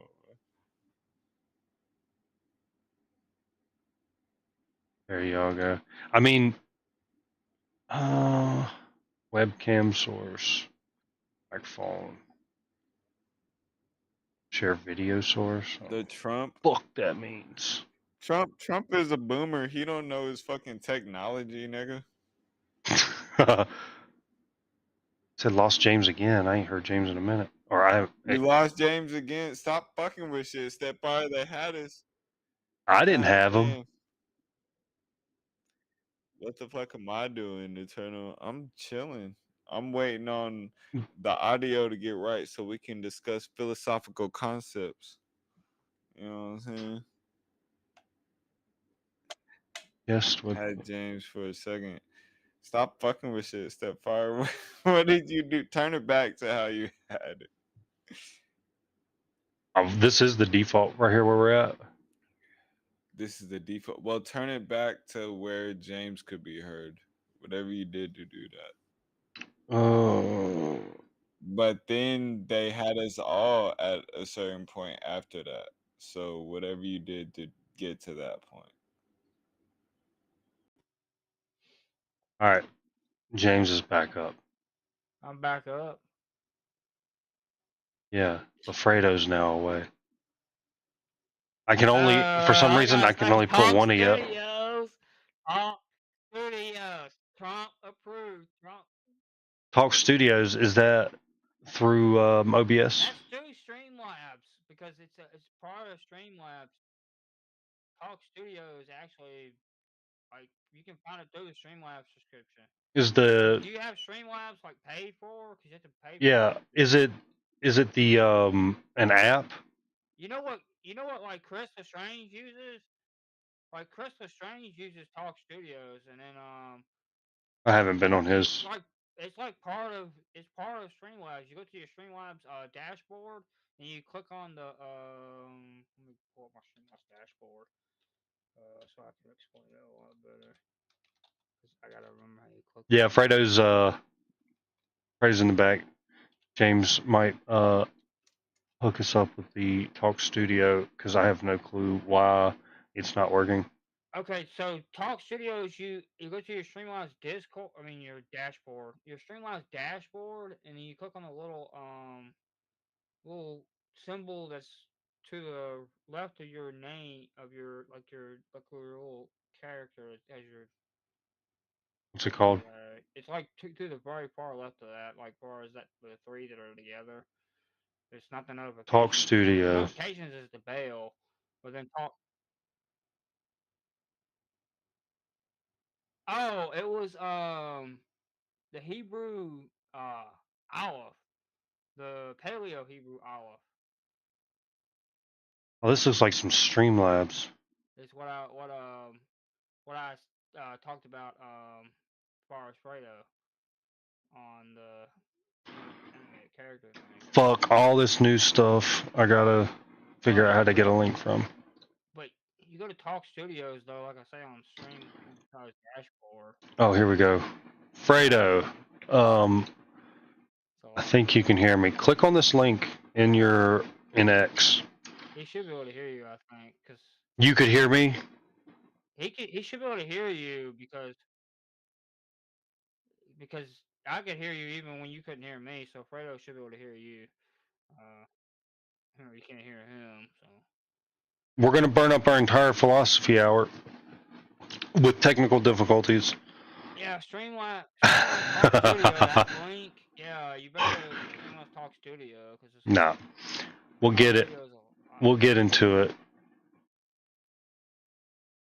I need to get Fredo back over, so I'm gonna flip back to see if I can get him in. Okay. And then if so, then I'll be able to invite you to the Talk Studio instead. Fredo Fonzarelli joined. Oh, wait a minute. He did join. Wait, I'm gonna switch. Switched it back. James, back on. Back on. Okay. He joined. I heard him join. Talk Studio, show on stream, show on stream. All right. Everybody's doubled. Yeah, I can hear you now. Fuck yes. All right. I have to come in this corner. Hold on. I'm going to. Hello. Can you hear him on the stream? I gotta check that. Yeah, I'm gonna post the link in the YouTube. Oh, can you hear him on stream? Yeah, I guess that's a good question.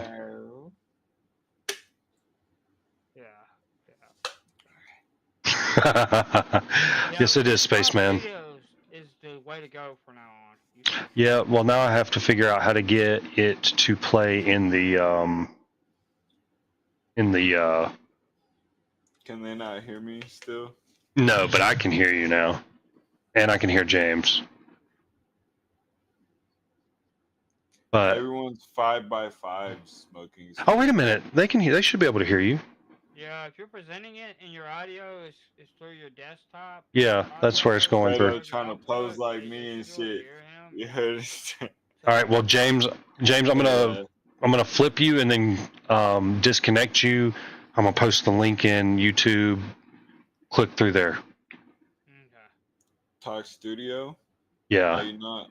Yeah, we're gonna go through Talk Studio. Yeah, that's a lot.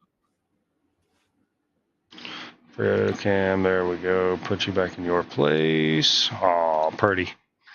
Very party, man. So what's the philosophical concept for the evening? I got you doubled now.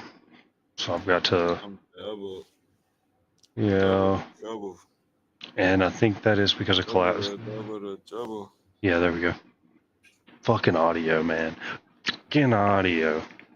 Oh, Fredo and Zoom's a bit... My bad. I gotta get by the mic, but you can't see me in the frame if I'm by the mic. Is that right? Can you see me right now? Show on stream. All right, we got James. Can you hear me, James?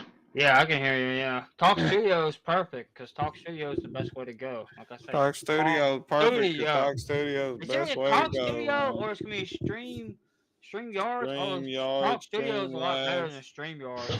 Can you still hear me, James? You can have a lot more people on Talk Studio. James, can you hear Stepfire? James. Yeah, I could hear him when he was here. I don't know where he's You can't hear him now. Oh, okay. All right. I was just making sure. Now he's back. Okay, let's get this shit back on the rails. Can y'all hear us? Mic test 1 2. I don't know if I can. Yeah, can't see James. We have to update. We'll have to fix a scene for Talk Studio. Yeah, you see him through the Talk Studio, but the Talk Studio is just playing through the audio through the desktop, so they can just hear Talk Studio. Yeah. Because y'all need to fix it where y'all have just Talk Studio, so y'all need to just use Talk Studio. If you can hear all three of us, please let us know. Give us some ones if you can hear all three of us. You can fix. You can do scenes and Spaceman, come up on panel, bro. I thought you about to come up. Yeah, we'll take care of that for the next stream. Yeah. Yeah, we can hear everybody, just can't see James. Yeah. Well, hold on. Well, we'd have to make him. James, man. But using Talk Studios is a lot better. Why is James crying? Cause he just got dunked on. I ain't even lying, boy. Just got dunked on. You might as well just use Talk Studios because you pay for it anyways with having Streamlabs. Yeah. That is true. I don't know how to add the source to it, but We'll have it figured out for next week. I'm tired of fucking with it. I want to do. Oops. Who I am want to do Hey, philosophy. we're all good, everybody. So, Yeah. okay, so the philosophy of what about perception? Something about delayed Um. perception, or what was it? So, by using a sophisticated laser system to stimulate only the medium wavelength cones in the eye while leaving the other cone types Oh inactive, yeah. scientists No, created a bro, visual I told you experience. I've seen this color before. I swear to God I've seen this color before. But it was the demons, bro. Like it was during a DMT trip, and it was during a moment of pure bliss. And I was floating a sea of Olo, bro. Like it was literal, like it was silver mixed with gold, mixed with blue, mixed with green, with like pearlescent on it, bro. Like I swear to God, and it sounds like it matches the description of Olo to me, and that's literally my favorite color. That's why like every like profile I use that like dark blue green because that's my favorite color I've ever seen in my life. Yeah, I mean, I've never seen these colors. So it's funny when you try to describe a color to someone that they've never seen. There's not really a way of describing it It's that they like could describing a visual. color to a blind man. Yeah, yeah. I don't. Blue is cold and like red is hot. Like, how do you describe color to? How I do you mean, I describe feel like I'm very poetic, and if you gave me a chance, like if a blind man asked me, like, "What is red?" Like, bro, I would fucking pop off for that motherfucker, and I would make him feel red. You know what I mean? You gonna slap him? Is that what you do? Yeah, it'd be like, nigga, you feel You're that heat red. on your cheek, nigga? That's red, nigga. No, I'm playing. But I would for real be like, you know what I mean? Red is like, heat. You know what I mean? Walking down the beach on a sunset. You know what I'm saying? A kiss from your liver on a hot summer day. You know what I'm saying? Like just shit like that. Just give him sensual stimulation to which he could see red from. But what if he ends up seeing blue? All those make him think of the color blue, or Well, envision the that's color blue. that's his red because that nigga blind and he can't fucking relate his experience to the real world. that's Yeah, a I watched a Vsauce. I used to watch Vsauce a lot back in the day, and he had this video where it was something along the lines of, um, "Is your red and my red the same red?" And I thought Yeah, that was an interesting question because there's no way of outside of measuring the cones. But even then, you're only speaking to the biological. You're not speaking to the experience that's taking place, which is a metaphysical thing. Um, to regardless, either way, if our reds were different, we all agree that whatever that is red. Yeah, yeah. So hmm, we, even though if I was to look, if I was to inhabit your body for a day, the the black computer that I have, I'll be like, but this shit's red. But the red that you've seen your whole life, I've just been told it's called black.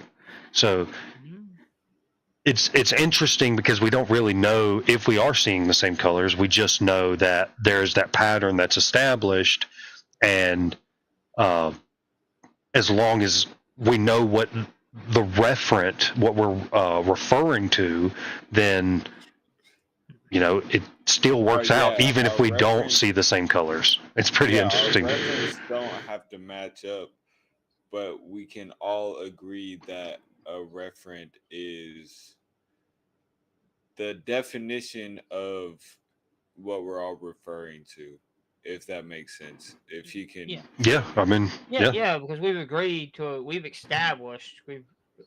to this definition as a society, right? yeah. yeah, That's a good Because point, Spaceman. It's only red because it was labeled red by those before us. exactly. uh, That's big facts. is it red just because it's labeled red, or do we think it's red? Well, I mean, it's because we perceive it as red, Yeah, Oh, as what we've been told what red is. So, isn't red the longest wavelength? I don't remember. I think it is. I know that we It's see more like orange or yellow. I know We we see see more more blue. shades of green than any other color. I think it was blue because blue is the shortest. That's why the sky is blue because the light wavelengths like bounce off each other more because they're so short. My understanding was that the reason like night vision goggles are always green is because we can see more shades of green than any other color, so it helps with contrast in the nighttime so that you can see one object from another. I know they use red in order to, if they were trying to be sneaky, and they're using a visible I don't light, think they you use a can red see light. me or James in the fucking. I can't see you, but that was because you turned your camera off at some point. Did I? Yeah, it just cut off while we were talking. James can't be seen because I have no way of putting. Oh, I'm not in collab cam anymore. That's why I'm about to get back in collab cam. Oh well, hold on. I might be able to. I'm still in collab cam. You just fucking booted me off, you son of a bitch. Hold on, I'll see if I can do a window capture of or browser, maybe browser capture. We'll see. We'll see real quick if I can get the Oh yeah, you No, might that's go not to what I want. browser capture and look because you have the present option, I think, right? We'll do display capture. What the percent? No, window capture. That's what we want. New source She said and Eternal window. says she can't see no one now. Yeah, it's blacked out. I'm fixing to put up the. Screen black. Yeah, I'm gonna put up the live stream, the fucking new one we're using, Talk Studio, so that they'll be able to see us all. Yeah, Oh, okay. I can help y'all setting that up between the next stream if y'all want to, as far as Talk Studio. Yeah, Figuring out how to Is use this that. it? Is this it? Is that it? That's not it. Because it's not that bad once you get used to it. There we go. All right, so now we're all up there. I need to sell my old desktop. I'm not up there. Oh yeah, I don't see it yet. But they can see y'all now. Black. Screen black. Yeah, it's black. Screen black. Well, what we perceive as black. Okay. Hold on, man. It's what we perceive as black. Yeah, Black. it's only black to you. It's fucking black. green to me, dog. It could be green. It could be. It's all Greek to me, brother. You know what I'm saying? It could be blue. Alopos a la hopos, brother. You know what I mean? All right, we'll do no video. Perception. Perception is a funny part of philosophy, though. Just. Yeah, there's no way of knowing that what you're perceiving is exactly the same. I mean, there's been some theory out there that everything is chaos in the actual world, but our minds take the chaos and form it in such a way that we can operate within the world. So you call a car, but it might be a damn brontosaurus that's walking with people are riding brontosauruses. We're living out different existences, but in order for us to be able to not kill each other and such on the daily, common language. Yeah, there has to be a common delusion in the sense that interprets what you're seeing and what I'm seeing and translate it so that when I'm talking about something, you understand what I'm talking about. So what is the name of this theory? I don't know. I don't know what it's called, but I was reading about it a few weeks ago. So that is kind of crazy because like whenever I was in high school, I went to an alternative school and we were actually supposed to be doing like a history class, and we were supposed to read this book Sophie's World in like a week, but we ended up like stretching it out through the whole semester, not the semester but the quarter, and we ended up getting so much out of it that we got like a college like philosophy credit or whatever. But it was like somebody had said the same thing, like every moment that you spend, you create a different reality, and there's no way to know that if something that somebody else is perceiving is the same sensation and or phenomenon that you're perceiving. You know what I mean? Yep. I'm going to read through a little bit more of this. It's not very long, but it You're does. doubled up. I don't know if you're doubled up on stream, but you're doubled up for me. String. Yeah, if he Oh, full screens it, it'll look better. That's what I was typing in the chat there. If he full screens it, it'll look better. oh yeah, I guess Says it she could. sees all your web browsers. Eternal sees all your web browsers. Oh no. Yeah, see all four web Fuck. browsers. Like far as what you got far as open, but like your tabs, they don't see actually your actual tab. But... You fucking fuck step fire. There, how's that? Hide You your don't shit. see a bunch of shit. You don't see a Hide bunch of your shit. There you go. So the color Olo is described as a highly saturated blue-green or teal shade that exists outside the boundaries of normal human color vision. When participants in the UC Berkeley study experienced Olo, they consistently rated its saturation at the maximum level 404. Compared to the average rating of 2.9 for near monochromatic colors of matching hue. The novel hue was so intense that subjects reported standard colors appearing pale by comparison, with one researcher noting that even the vibrant green of a laser pointer seemed dull Hold on. after witnessing. Whoa. James is gone. You're echoing like a motherfucker, and that's so different to your bunch of shit.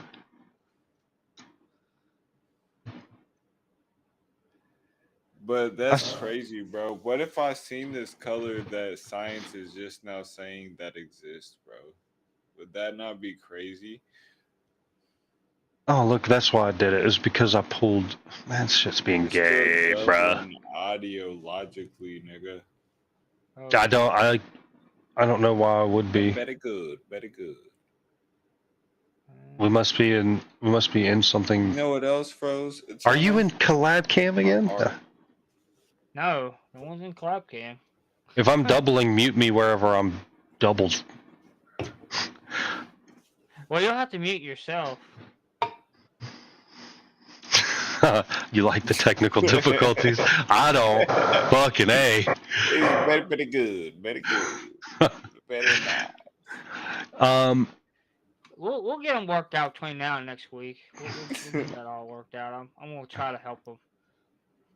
Yeah. The screen froze. I think it froze because I full screened it in order to take care of some of that other stuff. I like the technical difficulties. Yeah, that's what Eternal said. There. Maybe I don't think it'll freeze now. Yeah, see, it's fine now. I have to unfull screen it. So you'll have to still see my tabs. Get over it. I can't do anything about it. It's that or you don't see anybody. We'll get it done. Next week. This week's just gonna. Where are you at? I can't even see you, Stepfire, you motherfucker. Because you don't have it on his camera. You can only have one camera on at a time. Streamlab has my cam. Virtual cam. I don't know how to use that or what that is. You gotta go to OBS and turn on virtual cam. But yeah, we'll do that. We'll get it figured out. What's going on, JS? I don't know if we can use OBS. So technically, with having Streamlabs, licked his wounds. Yeah, he came in with his tail between his legs. Hey, Stepfire. I'm just playing, JS. Hey, JS. Welcome in, JS. You lost that debate last night. I was fucking with you. And everything. Hey, bro. Suggest a topic that we can get down with. I want a UVC belt, bro. But suggest a topic. I don't want the racism isn't real topic. Suggest a real fucking topic. Wow. I got one more paragraph. I did think that this was interesting. One researcher noted that even the vibrant green of a laser pointer seemed dull to Olo. So even a green laser pointer seemed dull in comparison to what Olo looked like. No, I want to tell you, bro, like literally, like I was telling a friend, like, because this is basically like my life story, like from paganism to Christianity. I got on some I'm not even gonna go through the whole shit. Blah blah blah. It was just one night. I had some DMT. I told my friend because I was deep into the shit, and I was telling my friend I was like, "Hey, bro, like I found God on this shit. Woo woo blah blah blah." He was like, "Nigga, shut the fuck up, woo," because he's Christian, like Protestant type shit. Not like deep into the theology or some shit, but regular like down south, like nigga, we believe in Jesus type shit. You know what I'm saying? Like Baptist, I'm like, Southern yeah, Baptist yeah, yeah, type Southern stuff. Baptist type shit. Yeah, yeah, yeah. And so like fucking bro, we smoked the DMT and motherfucking bro, like fucking bro, I went into a pure state of pure bliss. And like my favorite color has always been like a type of teal. Ever since I was like 14, I worked at a Sonic and I mixed the fucking green apple blue coconut slushy, bro. And I mixed the green and the blue together, and like that combination was just always just fire to me. You know what I mean? So that's always been my favorite color. But like fucking bro, I was tripping one time and fucking bro, I just fell into a hole and it was just blue, green, silver, gold, and like a pearlescent tinge on the top of it, bro. And like once I was in that state and felt like pure bliss, it was like fucking like it was like this is the end, like this is the black hole, this is the knowledge that you return from after you come out from type shit, like on some pagan bullshit, you know what I'm saying? But yeah, that sounds like Olo to me. It Yeah. sounds like maybe that this is a psyop for everybody to fall into Olo so that they can love the color too, so they can fall into hell. Spaceman says no offense, The color Fredo. is the color is fire though. Spaceman says no offense, Fredo, but this reminds me of Drunk History episode. This is what this is. That is Drunk exactly what. philosophy. Yeah, drunk philosophy. Oh shit! I'll go pull out the tequila. Yeah, pull it out, baby. Fireball. Dun, dun, dun, dun, dun, dun. All right. To verify Olo's uniqueness, researchers conducted color matching tests that where participants could only match Olo to conventional blue-green hues by significantly reducing their saturation and adding white light. Definitive proof that Olo exists beyond the normal color gamut. The name Olo itself derives from the binary code 010, signifying that only the middle cones were stimulated during perception, while the short and the long wavelength cones remained inactive. Despite being describable as a blue-green color, the actual experience of seeing Olo remains impossible to convey through conventional displays or images, as emphasized by vision scientist Austin Rorda.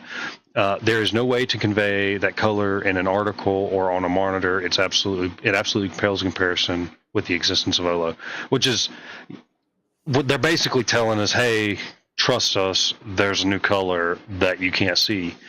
Um, but I'm not doubting, but it's just funny because that is what they're saying. Like, we can't show you what it looks like, but just trust us. We've seen the color and it's there, and it's I've nothing you've seen ever the seen color. before. No, yeah, the Trust scientists me, are on bro. DMT. Trust me. That's what it is. They're like the government is paying for these motherfuckers drugs so they can Mm. fucking do their drugs and hallucinate. They're like, I've seen a color that doesn't exist, and they're coming back and reporting on it, and that's what's happening, bro. All right, so some of the philosophical implications of discovering the color Olo. The nature of color and reality. The existence of Olo challenges the idea that colors are intrinsic properties of the external world. Instead, it supports the philosophical view that color is a construct of the perception, a product of the mind and sensory apparatus, not an inherent feature of objects themselves. This is basically a refutation to Platonism. Olo No, but cannot be I don't found. think. What's that? No, I was just saying I don't think that it could be a refutation of an object holding a color it would just be like, you know how like certain like an insect can see far more spectrums of color of light than we can. You know what I mean? Yeah. It's that sort of thing. Yeah, there's some animals that can see It just lies ultraviolet, without. which is not visible to the human eye. Yeah, But it lies without our visible spectrum. yeah, So, I don't know the answer to that. Spaceman says, does Olo appear in a broad spectrum gradient, Yeah, or fun. is it just light-induced hallucinations? They never actually got into that much. I mean, there was some more science lingo describing, but it was a lot of science talk, big words that I didn't understand, describing the process by which they did this. So maybe the answer is there. I'll tell you what I do. I'll remember that question, and I will throw it into next week's episode. That so that we can try to figure out. Let me copy and paste that real quick. Spaceman question. Spaceman question number 1. Spaceman also said, I was saying this earlier today, reality is black and white, and the brain applies or paints the colors to differentiate between objects. And JS asks, who agrees that colorblind is fake? And Eternal agrees that colorblind is fake. Yeah, I don't know. Colorblind is fake? How could it be fake? Like your eye or some sort of like malfunction is happening to where you can't perceive a certain like gradient of light. You know what I mean? Oh, I mean, yeah, there's a deficiency somewhere. actually, now that I think about it, Spaceman, it might actually be a light-induced hallucination. A light induced Yeah, because they're hallucination. they're If using it was light lasers. induced, but if it was light induced, everybody. Wait, what is a light induced hallucination? First off, Olo. Well, lasers, using lasers on the eye to trigger particular cones to fire. Yeah. So, So like, there is no color that we've been able to see that only fire. You have 3 cones in your eye. You have long, medium, and short in the cones of your eyes. There's never been a color detected that just uses the medium cones. It always has some variation between large and medium or medium and small. So they were able to isolate just the medium cone, and as a result, they were able to get this new color.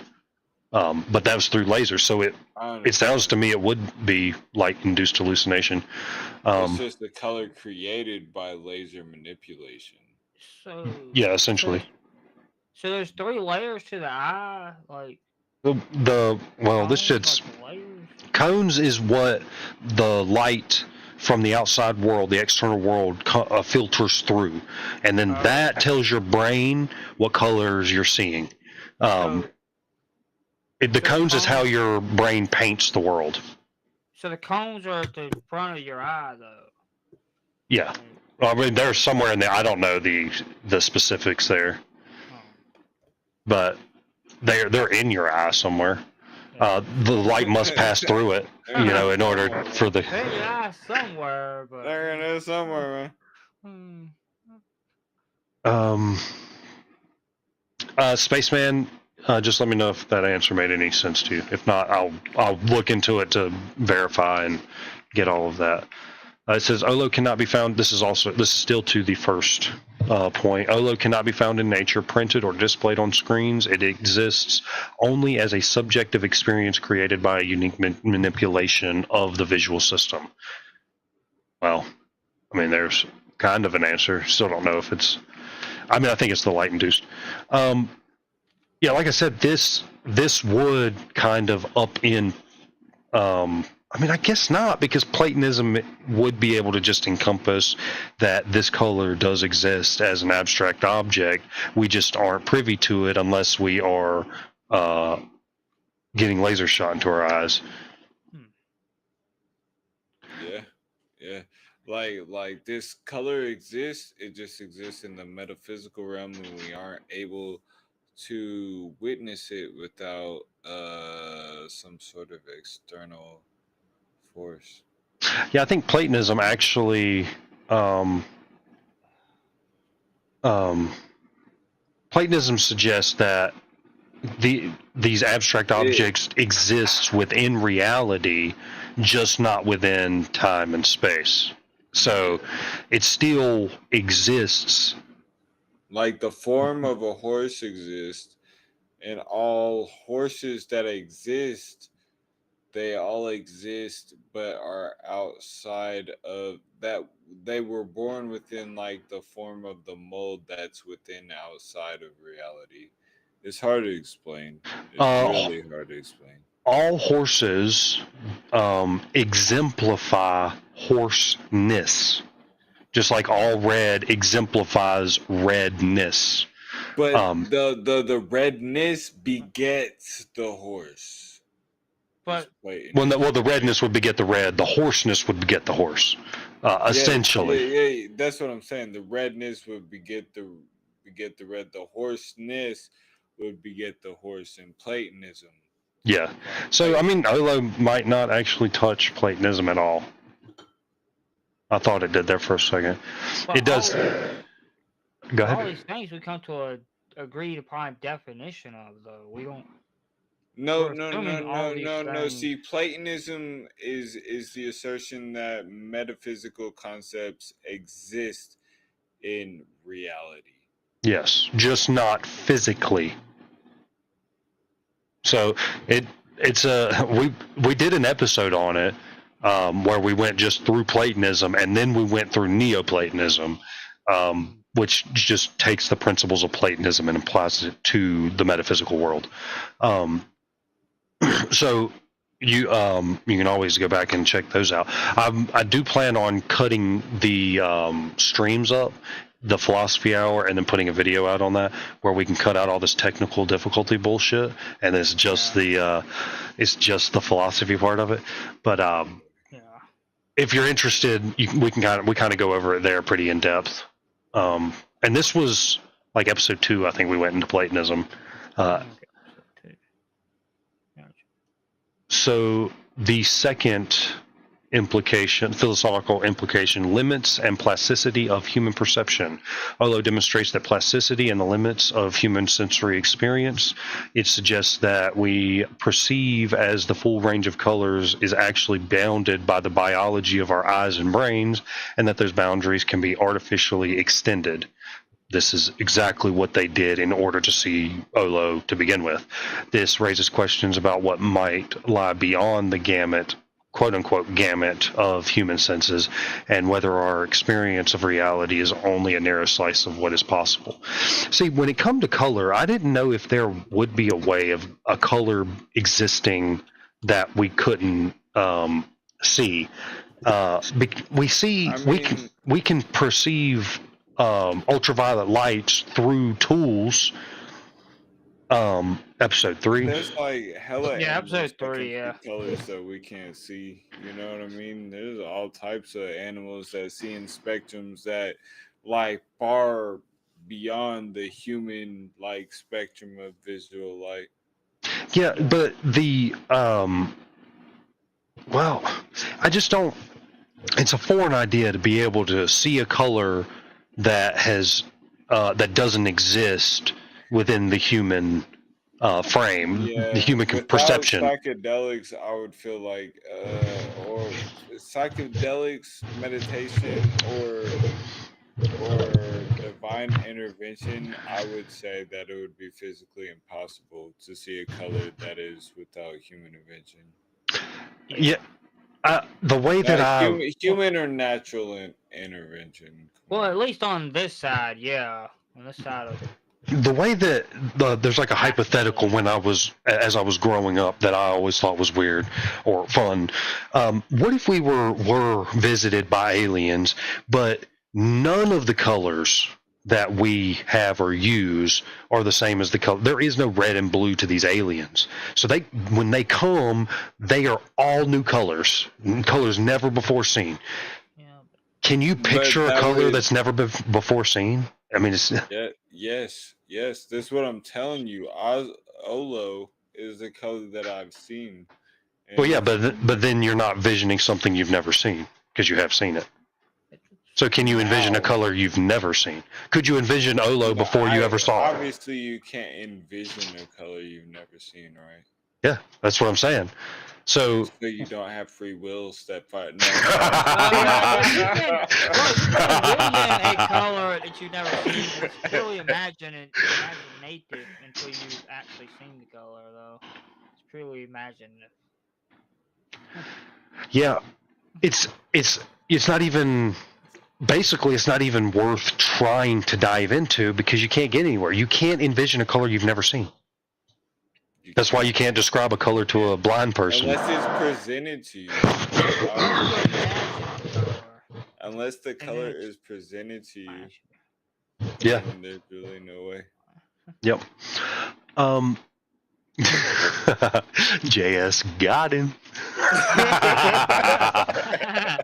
No, you didn't get him, JS, on the free will thing. No, JS. And by the way, JS, that first verse you saying, as far as the free will verses I showed you, that's not.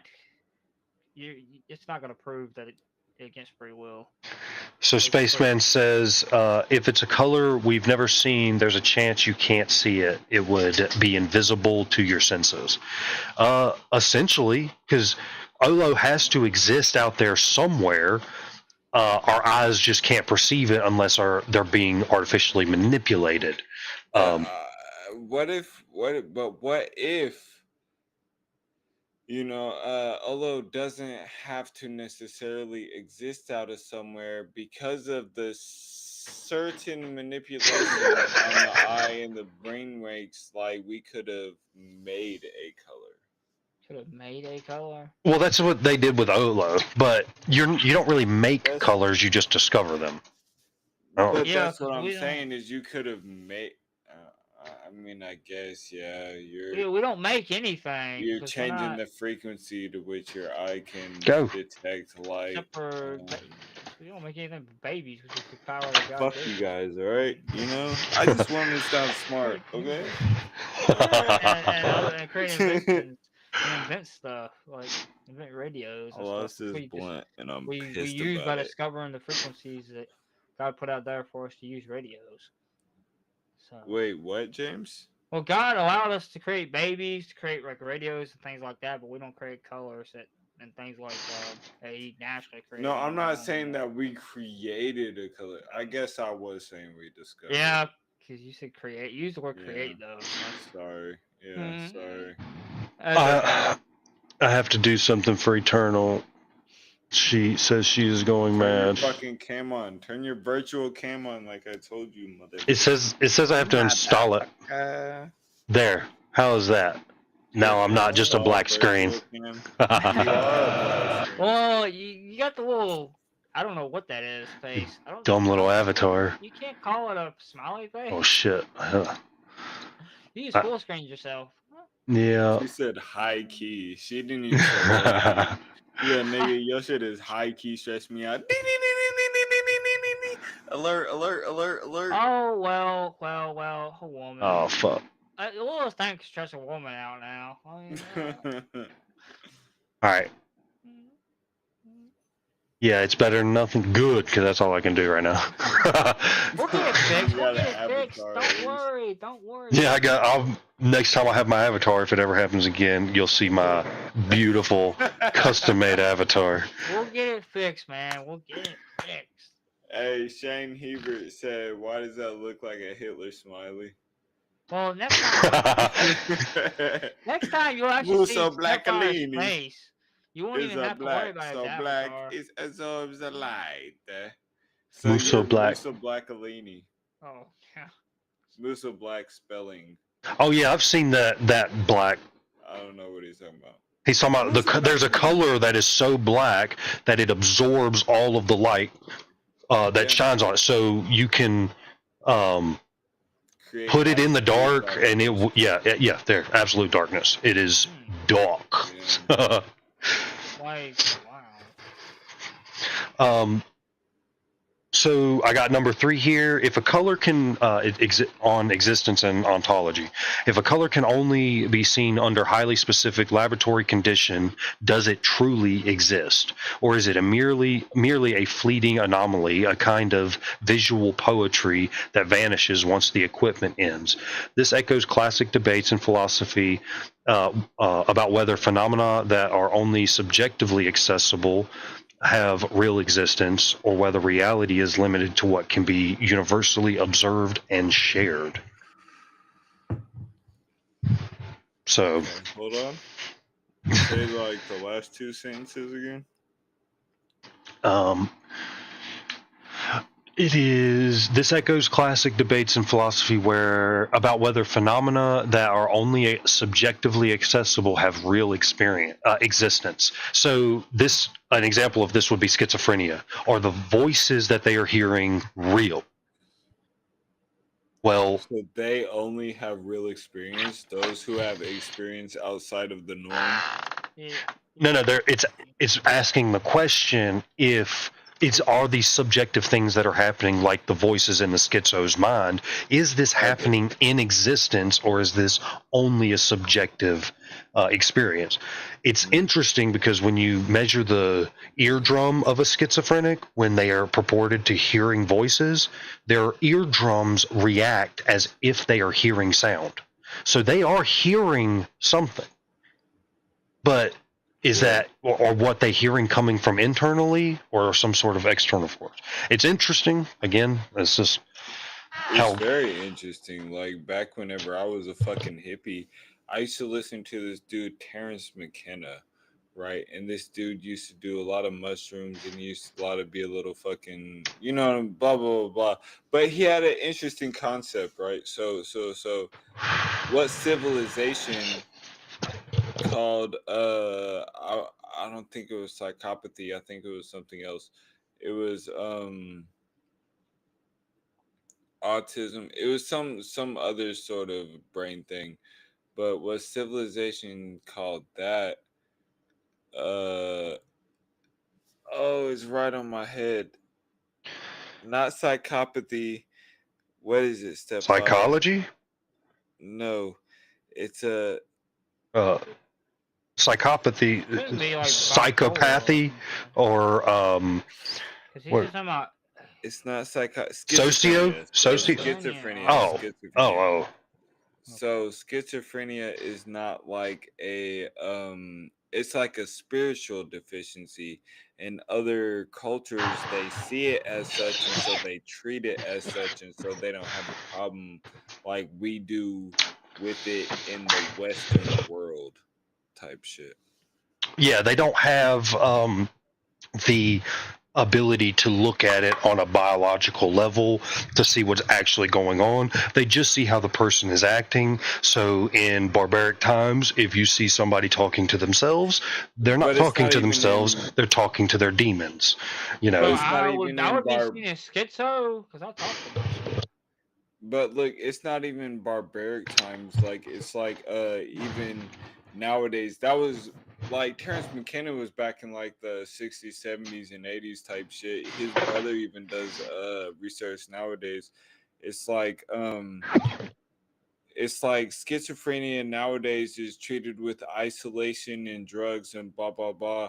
But if you're in like a native tribe and you have schizophrenia, you're treated as close to the spiritual realm, and you're exalted and you're raised upon high, and so like your gifts manifest differently. You know what I mean? What do you have to say about that? What do you mean closer to the spirit realm? I mean, yeah, I think that there is something to be said for if you are closer to a more divine realm, you will be in the presence, or you're going to experience things that the normal human doesn't experience. And the human mind is, Jesus says himself, if you can't understand these earthly things, how in the world could you understand the things of heaven? So, paraphrased, obviously, but the point is as a human, as we would get closer to the divine and our nature remains the same, it probably would look and sound like we're mad if we were to try to describe these heavenly things. I'm sure atheists say that we are mad all the times. So, But but but what do you mean more like closer to the spirit realm, Fredo? What did they believe for is that closer to? So like if you're born as a schizophrenic, like these voices and that you're it's obviously a spiritual affliction, right? Yeah. From even an orthodox point of view, Hmm. right? So I guess these religions would be using it as a form to allow the demons to manipulate you for their spiritual satisfaction. I'm not sure. I'm just not sure. But Oh. the Terrence McKenna, his view was that whenever you're schizophrenic here in the Western world, we suppress that and we give you a bunch of medication to stop those impulses, but those impulses are encouraged in tribal communities and communities that are going off of their spiritual sort of presuppositions into like fulfilling your potential as a schizophrenic, pretty much. yeah, some places would have seen it as a gift. Yeah, Spaceman says it is shamanic experiences. Uh, Oh. Almost all of the depictions of shamans, of barbaric shamans, That's facts. they are all schizophrenic. I mean, they're all just fucking batshit crazy. Uh, but it is interesting. I mean, I will say that they are there and we are here, and I would much rather be here than there. So uh, I do lean more on the side of um, medicating those people so that they could be a part of society, and because we don't have the need I for the kind of lean more on the shamans. side of like put them within the church. You know what I mean? If you like put them within the church, have them within meditation, and like bring them closer to God rather than closer than the demons, so that they can be influentially a better force for the light than the dark. Yes, Shane. The answer to your question is yes. In a lot of the cases, because shamans were regularly known for taking drugs, uh, you know, way of reaching the spirit realm, communicating with it, and whichever religion it might be. Um, So we have epistemological questions. The discovery of Olo invites reflection on how we know what we know. If Olo cannot be described, shared, or reproduced outside the lab, how can we communicate or verify such private experiences? This touches on the problem of other minds and the infallibility and the ineffability of certain kinds of knowledge. Uh, yeah, I mean, I was kind of getting to that earlier. We just kind of have to trust me, bro.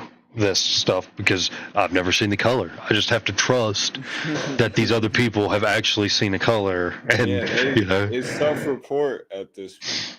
Well, Yeah. I mean, it's more than just self-report. It can only be produced in the lab, so it has to be done under very specific circumstances. Um, Hmm. You're but not only reported in a lab, like you can have access to these wavelengths of light that you can shine into somebody's eyes that can make them see Olo. well, you say that you saw Olo. I'm gonna bring this up That's just because I think Olo. it. That though the way that Olo was described Yeah, yeah. seems like what I saw. I mean, But he doesn't what know the though. way that they described But it it sounds to me the just like way teal. So you see what where I've the problem seen comes. was what I've seen was basically it was how I would describe it was a color that a human has never seen before, but it was teal mixed with gold with mixed with silver mixed with pearlescent. Hmm. Yeah, It might have been a different shade, but that's what you call a color, right? So my favorite color is ophthalmo green. You know what I mean? Ophthalmo green is my favorite color, but if you add a shade to that, it will be a different color. yeah. Yeah. Each manipulation because they've got a formula for it, or a way of numbering and lettering these colors 00FF1. Well, that's a color. I don't know how this shit works, but that sounds like we've mapped out the spectrum. Well, if we've mapped out the spectrum, how could there be more spectrum? That's what isn't making sense to me. How could we discover a new color if we've mapped out this? We got a full circle. If it's a spectrum, why could we not be able to map it out? If it's a spectrum, that implies that there's like a grid that's laid out, that the spectrum is laid across. Well, so we should be able to map it out, right? Yeah, it doesn't mean that we know all the colors either. No, think about it. You start at purple and you work your way all the way around that color spectrum, and where do you end up at? Right back at purple. Right? So how could there be anything in between? That's like saying wait a minute. That's like saying your ABCs and then asking, how could there be any other letters? But we fully mapped out the alphabet: A, B, C, D, E, F, G, H, I, J, K, L, M, N, O, P, Q, R, S, T, U, V, W, X, Y, Z. All right, we got all the letters. How can there be a letter outside of that? That's fine. That's a man-made concept. Yeah, we develop letters. Well, so is exactly new words. You can always create new dialect, which happens every fucking day, as a matter of fact. You know what I mean? But color is not color. The concept of color is man-made, but color in itself, having different colors on some sort of spectrum, is not man-made. Like seeing red or whatever, we just put labels on the spectrum. No, I mean, yeah, I agree with that. That we're just labeling these things, but we've mapped out the spectrum. We've mapped out America, but then we found more land. Well, that doesn't make any sense. Then we didn't map it out, but we have a full circle. It's a completed circle. How do you fit more? If you mapped it out, then you fucking There's nothing new else to find. Went this many meters. This side of the coast went this many meters. Like, just because you mapped it out doesn't mean that like you discovered everything that it is to discover, right? Yeah. Well, Spaceman, those aren't English letters outside of the English alphabet. If to be specific, you could add in other languages letters accentuations doesn't mean that it's outside of the Germanic / you know what I mean, the original alphabet. But if we got 8 pieces of a puzzle, pizza, we got all 8 of them. How do you find a 9th one if you have all 8 of them? Well, how do you know you have? Because there isn't a 9th one. You fucking either cut it or you don't. Wait a minute. How are you comparing the pizza to colors though? Because colors. Have you ever? What does the color spectrum look like? We found all the colors in the physical world, but OLED is said to be outside of the physical world, right? It's in the. It's a metaphor. Well, it's in the physical world. No, it's in the physical world. So they saw it. It's a color that you could physically interact with, James. You're muted, bro. You're muted, James. So I'm muted? No, he's not muted. No, you're good. My bad. Okay, but you can actually interact with it. So, who's to say we're going to discover all the colors? If they can see it, then they wouldn't even proclaim it as a discovery, right? Well, yeah. Well, yeah, but that's what I'm calling into question. It's subjective, so nobody could. You can't falsify. It's unfalsifiable. And who's to say we have discovered them all? Because what if we go out to mill somewhere like in the Amazon, we find a different color, a new color, or then you? No, I'm gonna pull it up here. Doesn't exist because it's not on the spectrum. Because I don't think y'all are actually grasping what I'm getting at. Okay, try to explain it. Let's go. Yeah. All right, I know chat can see my window. Can y'all see my window? I can't see your window. I can see it. Once I go. Wait a minute. There is a way of presenting. Right? Can I present? React, share, screen. Shut up. But you can present it here. Color wheel, share. I'll be right back. Hold on. All right. So we'll do that, and then we'll go back to here. Show on stream. Okay, you see that? Yeah, now, yeah. We can All see right. it over here. I'm gonna now, wait yeah. until Fredo gets back, and I'm gonna try to run through what it is I'm attempting to get at. But you have the whole pizza there. You have every color that's right there. How are you slotting in more pieces of pizza? Yeah, If but who's to say? that's a full circle, how Yeah, are but you who's to say adding? that's all the pieces of pizza, though? Because you can't Because we've compare. mapped it out. You We've can't got compare colors to pizza, though. That's just a it's horrible. it's an It's a horrible analogy. analogy, though. It's a horrible analogy because pizza is set in stone. All right, You don't set the colors in stone. no, listen. You see yellow? So, You see yellow on that? On yeah, I the see yellow right there all next right, to orange. that's Yeah. one piece of pizza. You see green?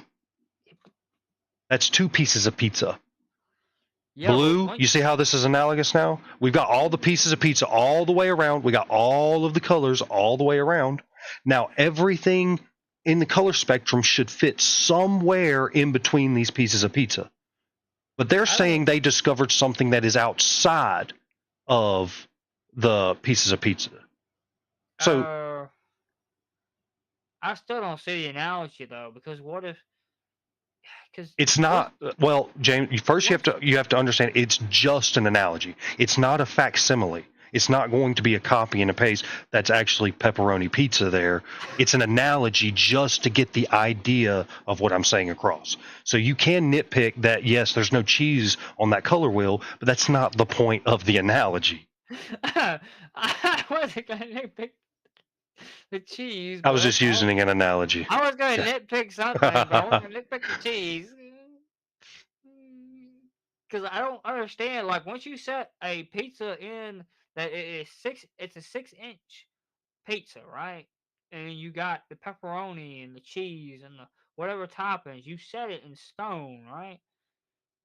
And see, it's a physical item though that you can set in stone. Whereas the color spectrum, I can't set in stone because there could be more color to the color spectrum. I mean, except that we drew the whole circle. We started we did, and then we ended.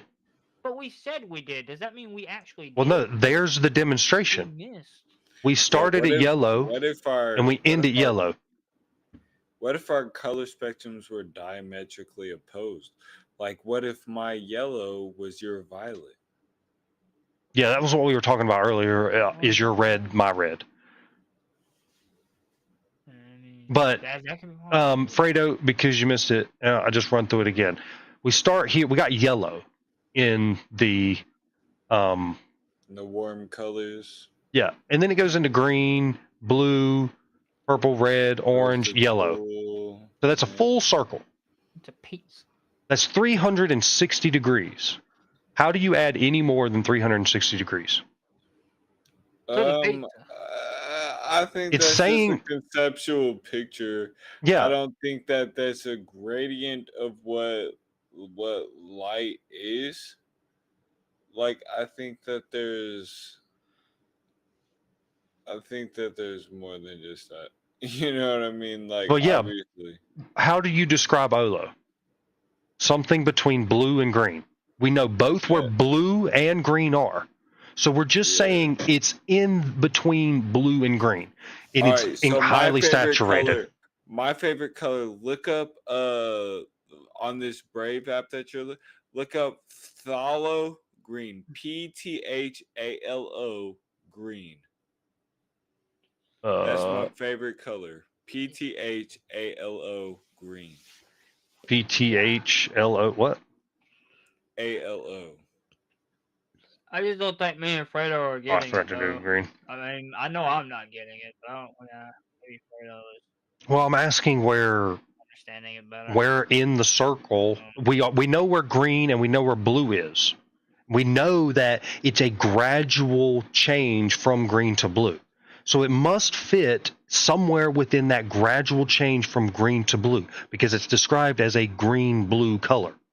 Well, we know green and blue. That's like saying, well, we know the number 1 and we know the But number 3. the thing is it's adding in like a 3-dimensional, iridescent, pearlescent sort of color. It's not just color; it's also like texture that's added to it. You understand? Like it's not just 2-dimensional at this point. It's something far greater. It's Than just three-dimensional. like the color has like 4 or 5 9 dimensions to it. You know what I Oh, mean? it's even more dimensions. Yeah, I just don't. I don't know how it's possible if we've got all the colors there. We If you can understand. perceive more than 3 dimensions, then it's more than possible. Well, hold on. Let me see if where is ultraviolet And you have to be presuming that that is the full color spectrum. light They say that, but who on. knows if we I'm interested on discover more. because this It's is not, the motherfucker. wavelengths that we can see. This is where we can see shit, and we know So it's that there's all violet. this shit out here. It's right at the edge of violet, which is about 5 micrometers or whatever the fuck that is. Micrometers. 5 micrometers, Oh, maybe. oh yeah, you're talking about this. Yeah. The visual. Well, this is infrared. We can't see infrared, so we can only see. I'm going to UV. I'm going to Yeah, UV. So that's 5 micrometers. is this everything we can see? And then it starts getting into what we can't see on the black ends. That's what it looks like to me. Well, that red is pretty damn big, like you were saying. But where does Olo fit in here? Is it fit outside of this? Yeah. Are any of those fucking phthalo green or any of those aloe? I don't think so. No. It would fall within the color spectrum because we can literally see it. That falls within that map. Now, the map isn't perfectly coded to But have like every single color because sparkles and pearlescent and like fucking like what all makes up a color though? Just like pigments of dyes and like there has to be more to it. I mean, yeah, the pigments would be one, and then the saturation Texture, of the like the light. texture playing off the light, yeah, that would be one too. So like that is a very bland color wheel, and there could be very well be colors that rely outside of that. We have run incredibly long, Spaceman, so we appreciate you hanging out this long, brother. Yeah, yeah. Thank Yeah. you, Spaceman. Appreciate you fucking with us, man. We know we just up here bullshitting, talking shit about philosophy and colors and. Well, I mean, it's interesting. Yeah, Now, very Spaceman said correct when I asked if it is outside of this entire wavelength that we have. Yeah, If it's outside of that, then I think it is. that would be crazy. Because I mean, because it does talk about saturation. I mean, So, there's a lot of animals that can see colors that we can't see, so it's not like it's outside of the realm of possibility, right? yeah. And then also we don't know if we've discovered all the colors that we can perceive. I mean, and as far as that oh, spectrum of just Is my showing camera not on? My bad. Hold on. as far as that. Oh, my camera should be on. Can y'all see no, me? yeah, no, Oh yeah, we yeah, can see you. Yeah, you're good. yeah. When I switch to this other tab, I gotta mess with it. Yeah, it he switched to the tab is Oh wait, presenting if I do it that, instead of Oh, okay. Because I was presenting looking this at the tab other cat. for I people was to see looking at this us and other tab. everything. So My yeah, bad. Yeah. on the stream, yeah, but they can hear us though still. So look at all these colors, dude. that's all that matters. Look at all them colors, man. But once we can So get y'all set up with goddamn pretty. Streamlabs, it'll be a whole lot better. And We are in Or I mean, Streamlabs. Streamlabs. I mean, Talk Studio. I mean, which Talk is through Studio, Streamlabs. man, oh, I man. mean, So what's this Yeah. Olo shit? because technically Talk Studios is part of Streamlabs, but y'all need to use Talk Studios instead of going. Olo isn't in there, bro. I Pretty swear to much. God, it's not in there. Like, Here. if I can make a color, like, if I could, like, find a graphic designer Well, to where make is a it then? color for you. If it's not there and it's not in the entire spectrum, where is it? Okay, so make this into okay, so look all the way to your right to like the main like largest picture of the color wheel, and like imagine it to be like a three-dimensional thing, right? Like all in a circle. You know what I mean? Sphere? So yeah. So as we're looking at it, it would probably be in like the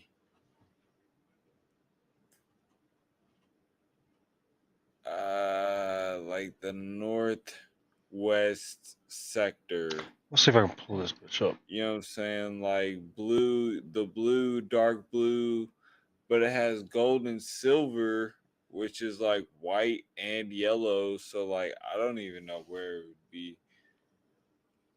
I mean, I think I understand what you're trying to get at when you're saying to throw it in 3D, because just if you take a gallon of white paint and you put one drop of black in it, and mix it up, that is a new color. You drop like another gray or black. brown or some weird. I'm talking about one drop of paint of black. If you drop two, that is now a different color. If you drop three, it is now a different color. So every drop, and now you have to do that you have to do that with every single color and every single combination. So we have it all mapped out, all the different variations you can get. And we can't put it on I'm sure somebody may have, but you can't put it on a screen because it would be millions of different colors. You're talking about multiplying color after color after color after color.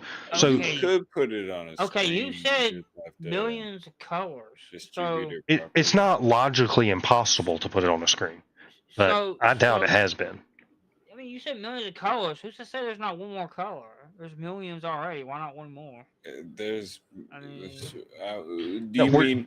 Are you asking? Can we create a color? No, we can't create a color. Why can't we discover another color?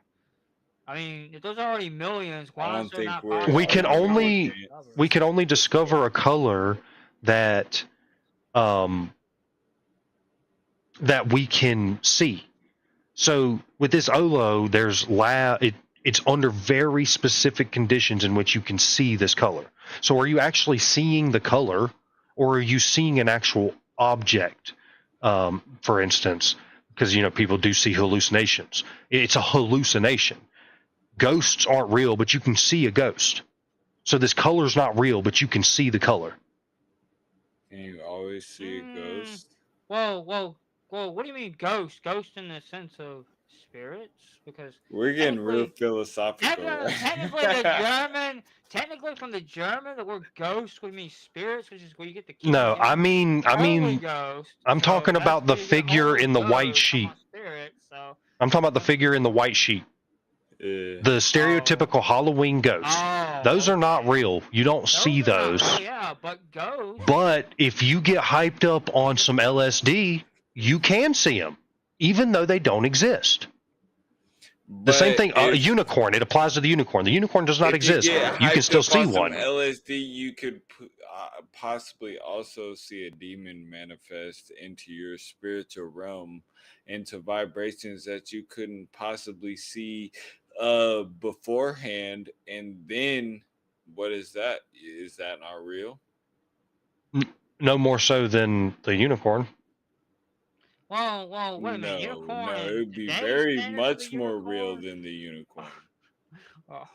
Because the unicorn couldn't carry off and blah blah blah. But if a demon manifests as a spiritual reality, then he's very much there. Oh, you're talking about a Christian demon? Yeah, I was speaking just more broad. I mean, because you can see. Oh, like as like in like a metaphysical like hallucinatory like realm, but Yeah, but are you ever going to see a Diablo demon appear, Yes, or yes, a yes. or Those a realms are Baldur's controlled Gate by demon? humans. A Oh, Baldur's Gate demon? Are you going to see that now we're getting appear? into fiction. Yeah, Yeah, that's what I'm probably. saying. We don't Maybe know. We have not possibly. seen these things unless God tells us directly that this is in fact what you're seeing. You don't know if you're hallucinating the entire thing. You don't know what a demon looks like. You've never seen a demon. So is it just a figment of your imagination? Or are you having a hallucination? Or are you experiencing something real? This gets back to the question we were talking about earlier on whether these subjective experiences that cannot be confirmed externally actually exist. Do they actually happen? Because the schizo hears the voice, and there's even evidence to suggest that they are hearing That's something. negating every subjective experience. Well, yeah, because sometimes the lady's wrong when she says that pig was flying. Yeah, not sometimes, That's but why we probably negate human most of the time and experience. every time. But like, I'm just talking about like it's negating human experience like as a whole. There may be certain circumstances to where miracles may be born. Well, there's the whole intersubjectivity where it's a subjective thing that we experience, but we all agree that we all experience it. But it's still a subjective experience. So mad is a subjective experience. I feel mad. But Mad. we all know what That's mad is because subjective. we all feel it. That's not a subjective experience. You choose to feel mad. Yeah, but You're it's the one. subjective. You're It's the one who creates your situation. You Hey, do we invent get the mad? emotions around certain circumstances, for lack of a better word, right? Hey I had Shazzy. Good I had an English morning. teacher told me Shazzy, only hey, thanks dogs for get sliding mad, people through. get angry. Good morning, Shazzy. So I had an English teacher say only dogs get mad, people get angry. Mm. Well, I mean, He corrected me a lot on that. He didn't like me using the you word said your mad. mama said something about the No, blue obligata. My mama no, said, I said my English teacher. my mama I had an said, English teacher. I had an English teacher always correct me on that, and I'll never forget that he corrected me on about Over dogs the getting head. mad, people get angry. You kill me, James. that phthalo green is beautiful though, bro. I It's kill kind of you? crazy. Not literally, okay. Ah, there you go, doing it again, dude. Not I'm telling literally. you, That's an I know analogy. that, you've taken Spaceman. at It's all least 40 subjective. That's what seconds I off of was my life saying, this though, conversation. Spaceman. That's what I was saying. Ah, come on, Sapphire. No, I'm just messing with you. Olo. Um, I want, yeah, I want to find a good representation of Olo because Olo just seems like my favorite color. It's like the supernatural color that I seen when I was outside of the realms. yeah, I mean, that's the problem that we're facing. You have seen a color that you describe it to me, it just sounds like mud. That's what it sounds like. Mud Yeah. with some oil that's been dripped in there. It rained a little bit, and now there's mud mixed with oil, and you got rainbow mud. You know, that's what it Uh-huh. sounds like because I have not seen the color to know what it is you're talking about. Well, then I'm that's the I'm color. not doubting what you saw and how you describe it, but again, that's no To different than trying you, to you can't yeah. experience I haven't it through experienced it. I don't know what, my But the, like and the same thing verbal applies to Olo. explanation. but the Yeah. color's been made. You said it's mud and water and oil mixed together. So the color, you can see the Yeah, but color. is that how Fredo had envisioned that Well, color? is Is that it so? Fredo? Well, you can only answer that No, question. it's Well, not yeah, because it's it not. didn't look like mud. Yeah, No, it was he's very saying it was a beautiful. beautiful It was color. very serene. It was very like it's so amazing the color that I experienced as opposed to like how Stepfire envisions it whenever I explain it to him. No, I mean I don't think it actually looks like mud. I'm just being a little hyperbolic to demonstrate that Yeah, no. that how you see it and how I see it are going to be different because I didn't experience that. I don't know Oh, what Yeah, it would look good. like to mix blue, green, silver, and gold. I have that. I mean, that does seem like it would be like a metallic mud Plus with pearlescent. oil. Yeah, well, that's why the don't we oil just part. mix blue, green, silver, and gold and come back and see what it looks like? Because how do you mix? Are you going to melt I mean, down but it gold wouldn't. metal? It like if you practically melted it down, it wouldn't even look right. You know what I mean? Like he's right. Like it honestly, you'd have to get into my frame of mind. You'd Exactly. have to have Have that your that subjective experience of it. Well, yeah. couldn't you make a Yeah. gold color out of some sort of paint though, like a golden color? Yeah, but it's not really gold then. What do you mean it's not really? It's just a gold? representation of gold. Thanks for hanging out, Shazzy. Because gold, what is gold? It's just a shiny yellow, a yellow orange. Yeah, That's gold what it Yeah, is. but mineral. It's like but the colors property. always. Gold is honestly it's objective because it's the property of the mineral or the chemical gold. Yeah, but sky blue is not the sky. What But the- it's I the same as mean, the sky. You know what I It's a mean? That's what it's representation of the sky blue. well, It okay, represents. that's okay. Well, so representation is okay in the But color. you're not gonna get sky blue. Yeah, gold comes in many different colors.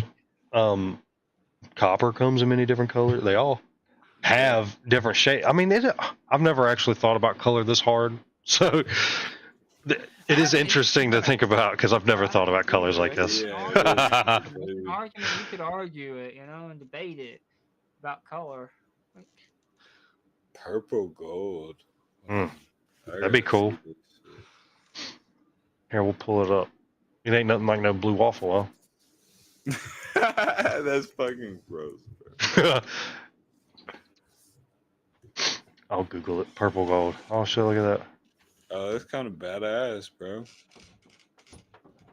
Oh, amethyst. Is that what purple gold is? That looks like. Yeah, that was a It's gem. amethyst purple gold. I used to fucking have like my ears. I don't know if y'all see this shit. My ears used to be like 3/4 of an inch long. Fucking, I used to have fucking amethyst plugs in my shit. Purple gold. That's purple gold. It still looks like a gem. Diamond white gold earrings. So it's just white gold that's like dyed purple, or I just don't understand what purple gold is. Diamond white gold ring. Yeah, I don't know what the purple part of it is. Diamond fin white. Oh, it's an gold. alloy. Okay. Okay. It's an alloy. Yeah, that makes sense. Okay. For eternal, that means that's two metals that were mixed. So it's not. So it's not literally. So it's not literal. Wait. Wait. So it is literally gold. It's mixed with gold. It would be something that could mix purple with the gold when it smelts down. So like brass. Brass is an alloy like Copper and tin. So, Yeah. so wait a minute. If you can mix gold to get like two metals to get a color, so could you not potentially be able to get the color that is Olo? Fredo was talking about. Hell yeah, you can. Olay. I mean, Olay. If you could get that color, I mean, if you could find the metal combination, I mean, it would get that color that Fredo was talking about. I mean, Maybe you Olay. could, bro. You honestly maybe could, bro. All right, we got to get through the rest of this. We stopped at number 4. We got 2 more to go. Implications on the philosophy of science. Olo blurs the lines between between discovery and invention. Is it a new color in the world or a new way of hacking the brain to produce unprecedented sensations?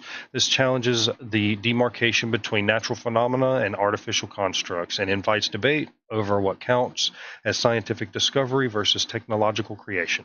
Yeah, see, when I read that originally, that was an interesting one that I thought, because it does kind of blur the lines, like it says. If you have to set up the lab in a very particular way, and the experiment has to run a very particular way, one that you can't find it in nature doing, then are you discovering a new color or are you creating one? I don't know. That's a good question. I mean, but you're creating one out of colors that already pre-existed, though. Wouldn't a lot of the colors on the color spectrum be created out of colors that pre-existed already, though? James, you just made my pizza argument, dog. I mean, well, wait a minute. That was your pizza argument? Yes, that we already have all the Oh. colors. Isn't Olo just made out of colors that we already know, like blue and green? Oh, made you shit. Shit, what happened? What? How did you just Yeah, I just fucking made fuck a up pizza James, order. bro? Shit. He just What'd you made my do? You pizza just lost argument. your argument? What's the pizza argument? I'm about to destroy it. That if we've already mapped out all the colors, then how could we find a new color? I just told you from different frequencies and wavelengths of light. Well, yeah, but the question is, are you discovering that color or are you creating it?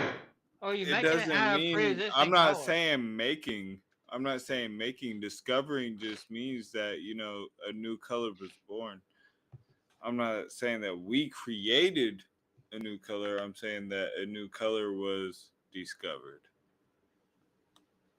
But we know the color green and we know the color blue and we know every color in between the two. How do we know that? Because you take green and you drop one drop of blue in it. But there's spiders, and then that you can drop see 2 drops of blue in it. No, because there's spiders that can see more wavelengths of light than we can. Well, yeah, but it doesn't mean that they're seeing. They're seeing a whole different color. But that doesn't mean they're seeing new colors. We know they. How do we know they're seeing new colors? A new color because it's a new wavelength of light. How do we know that they see it? If we can't process it, then we can have a computer process it and map it out that the wavelength that they're seeing, and we can see just like the same way that we can have wavelengths of sound. You can't hear this sound because it's so low, but the sound is still happening. Even though you can't detect it with your human ears, the sound is still happening. Even though you can't see it with your human eyes, this wavelength of light is still occurring, right? Yeah, but it's occurring within a spectrum we've already discovered. Yes, but the spectrum... Are you saying there's a darkness that's so dark we haven't discovered it, or a brightness so bright we haven't discovered it? The spectrum is only visible to our eyes.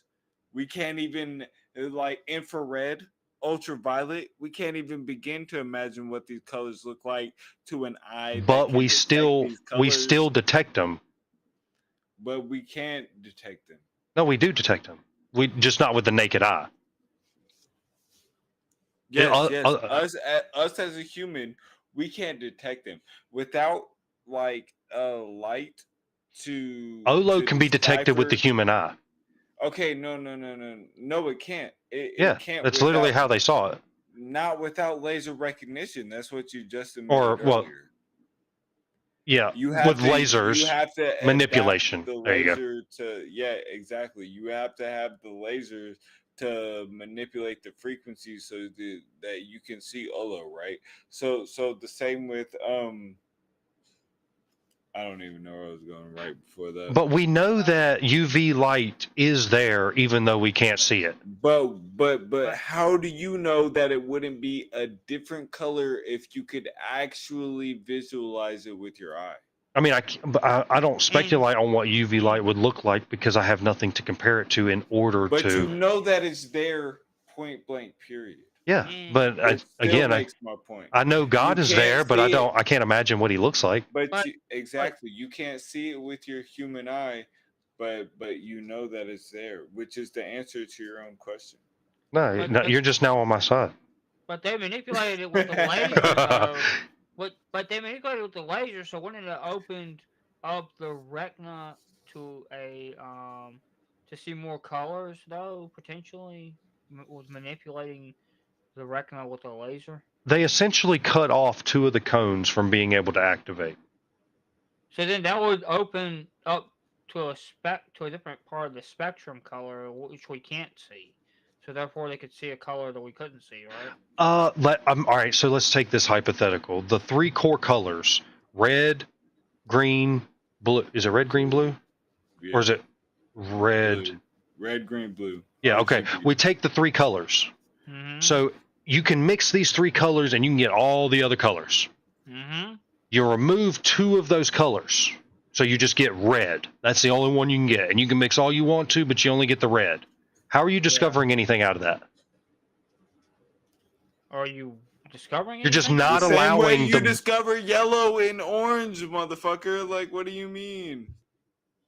Are you, But you can only get red well, though, and that's getting yellow and hypothetical. by getting You can only yellow and get orange, you're red adding new though. colors. So you're not really discovering anything outside of red because you can only get red. I understand. I'm sorry. But but how does that analogy work with the fact of manipulating the retina though? Yeah, Of the red, blue, eye? yellow. That's right, because green is reducible to blue and yellow. So it's red, blue, and yellow. But analogy. It's red, blue, green. No.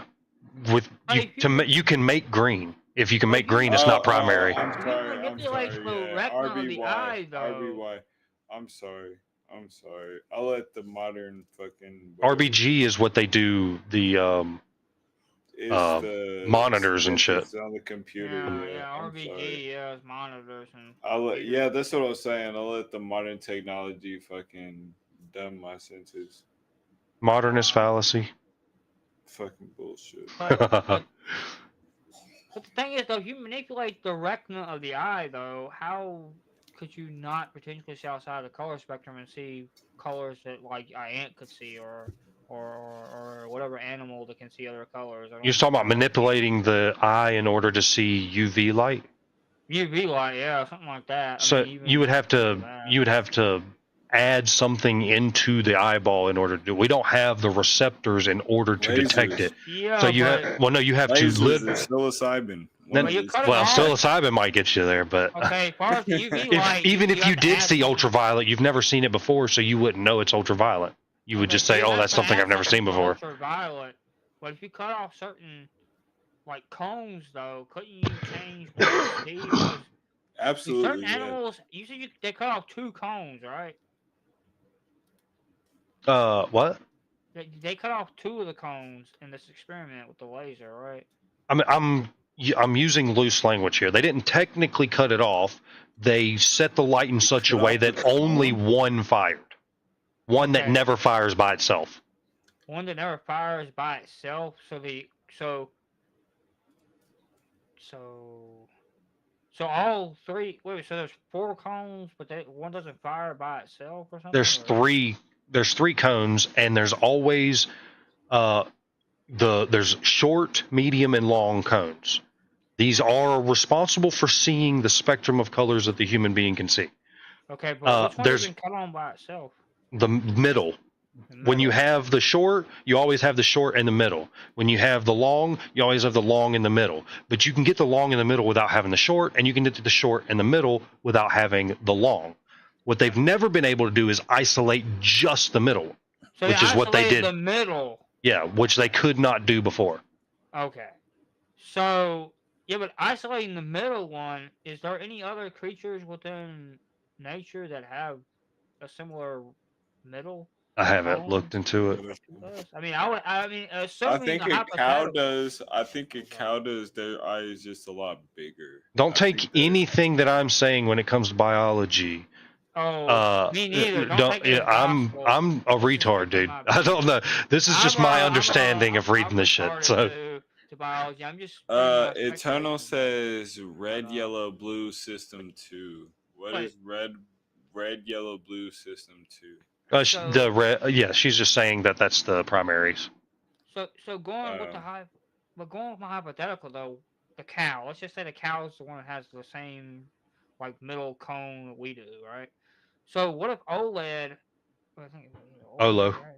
OLO, not OLED. OLED something else. OLO. OLO's literally my favorite color, bro. Like I'm not even capping, bro. But what if a cow can see OLO and we trigger what the cow could see as far as colors though, and we're able to see the spectrum that they're able to see with this. I don't think they would react any differently. I mean, a cow. Yeah, I don't think they. Well, let's just say, hey, they can see OLO though.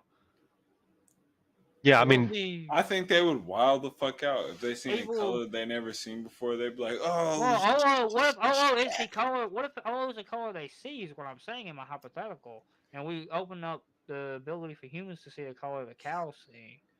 because we have the same cone as the cow, as far as our middle How would we cone. just But we open cut that off up for two the other regular cones. human? Like we would just like unlock a fucking Well, they cut off two like light cones. sector in the human eye. Like I just don't get it. They cut off two cones in this test though, Fredo.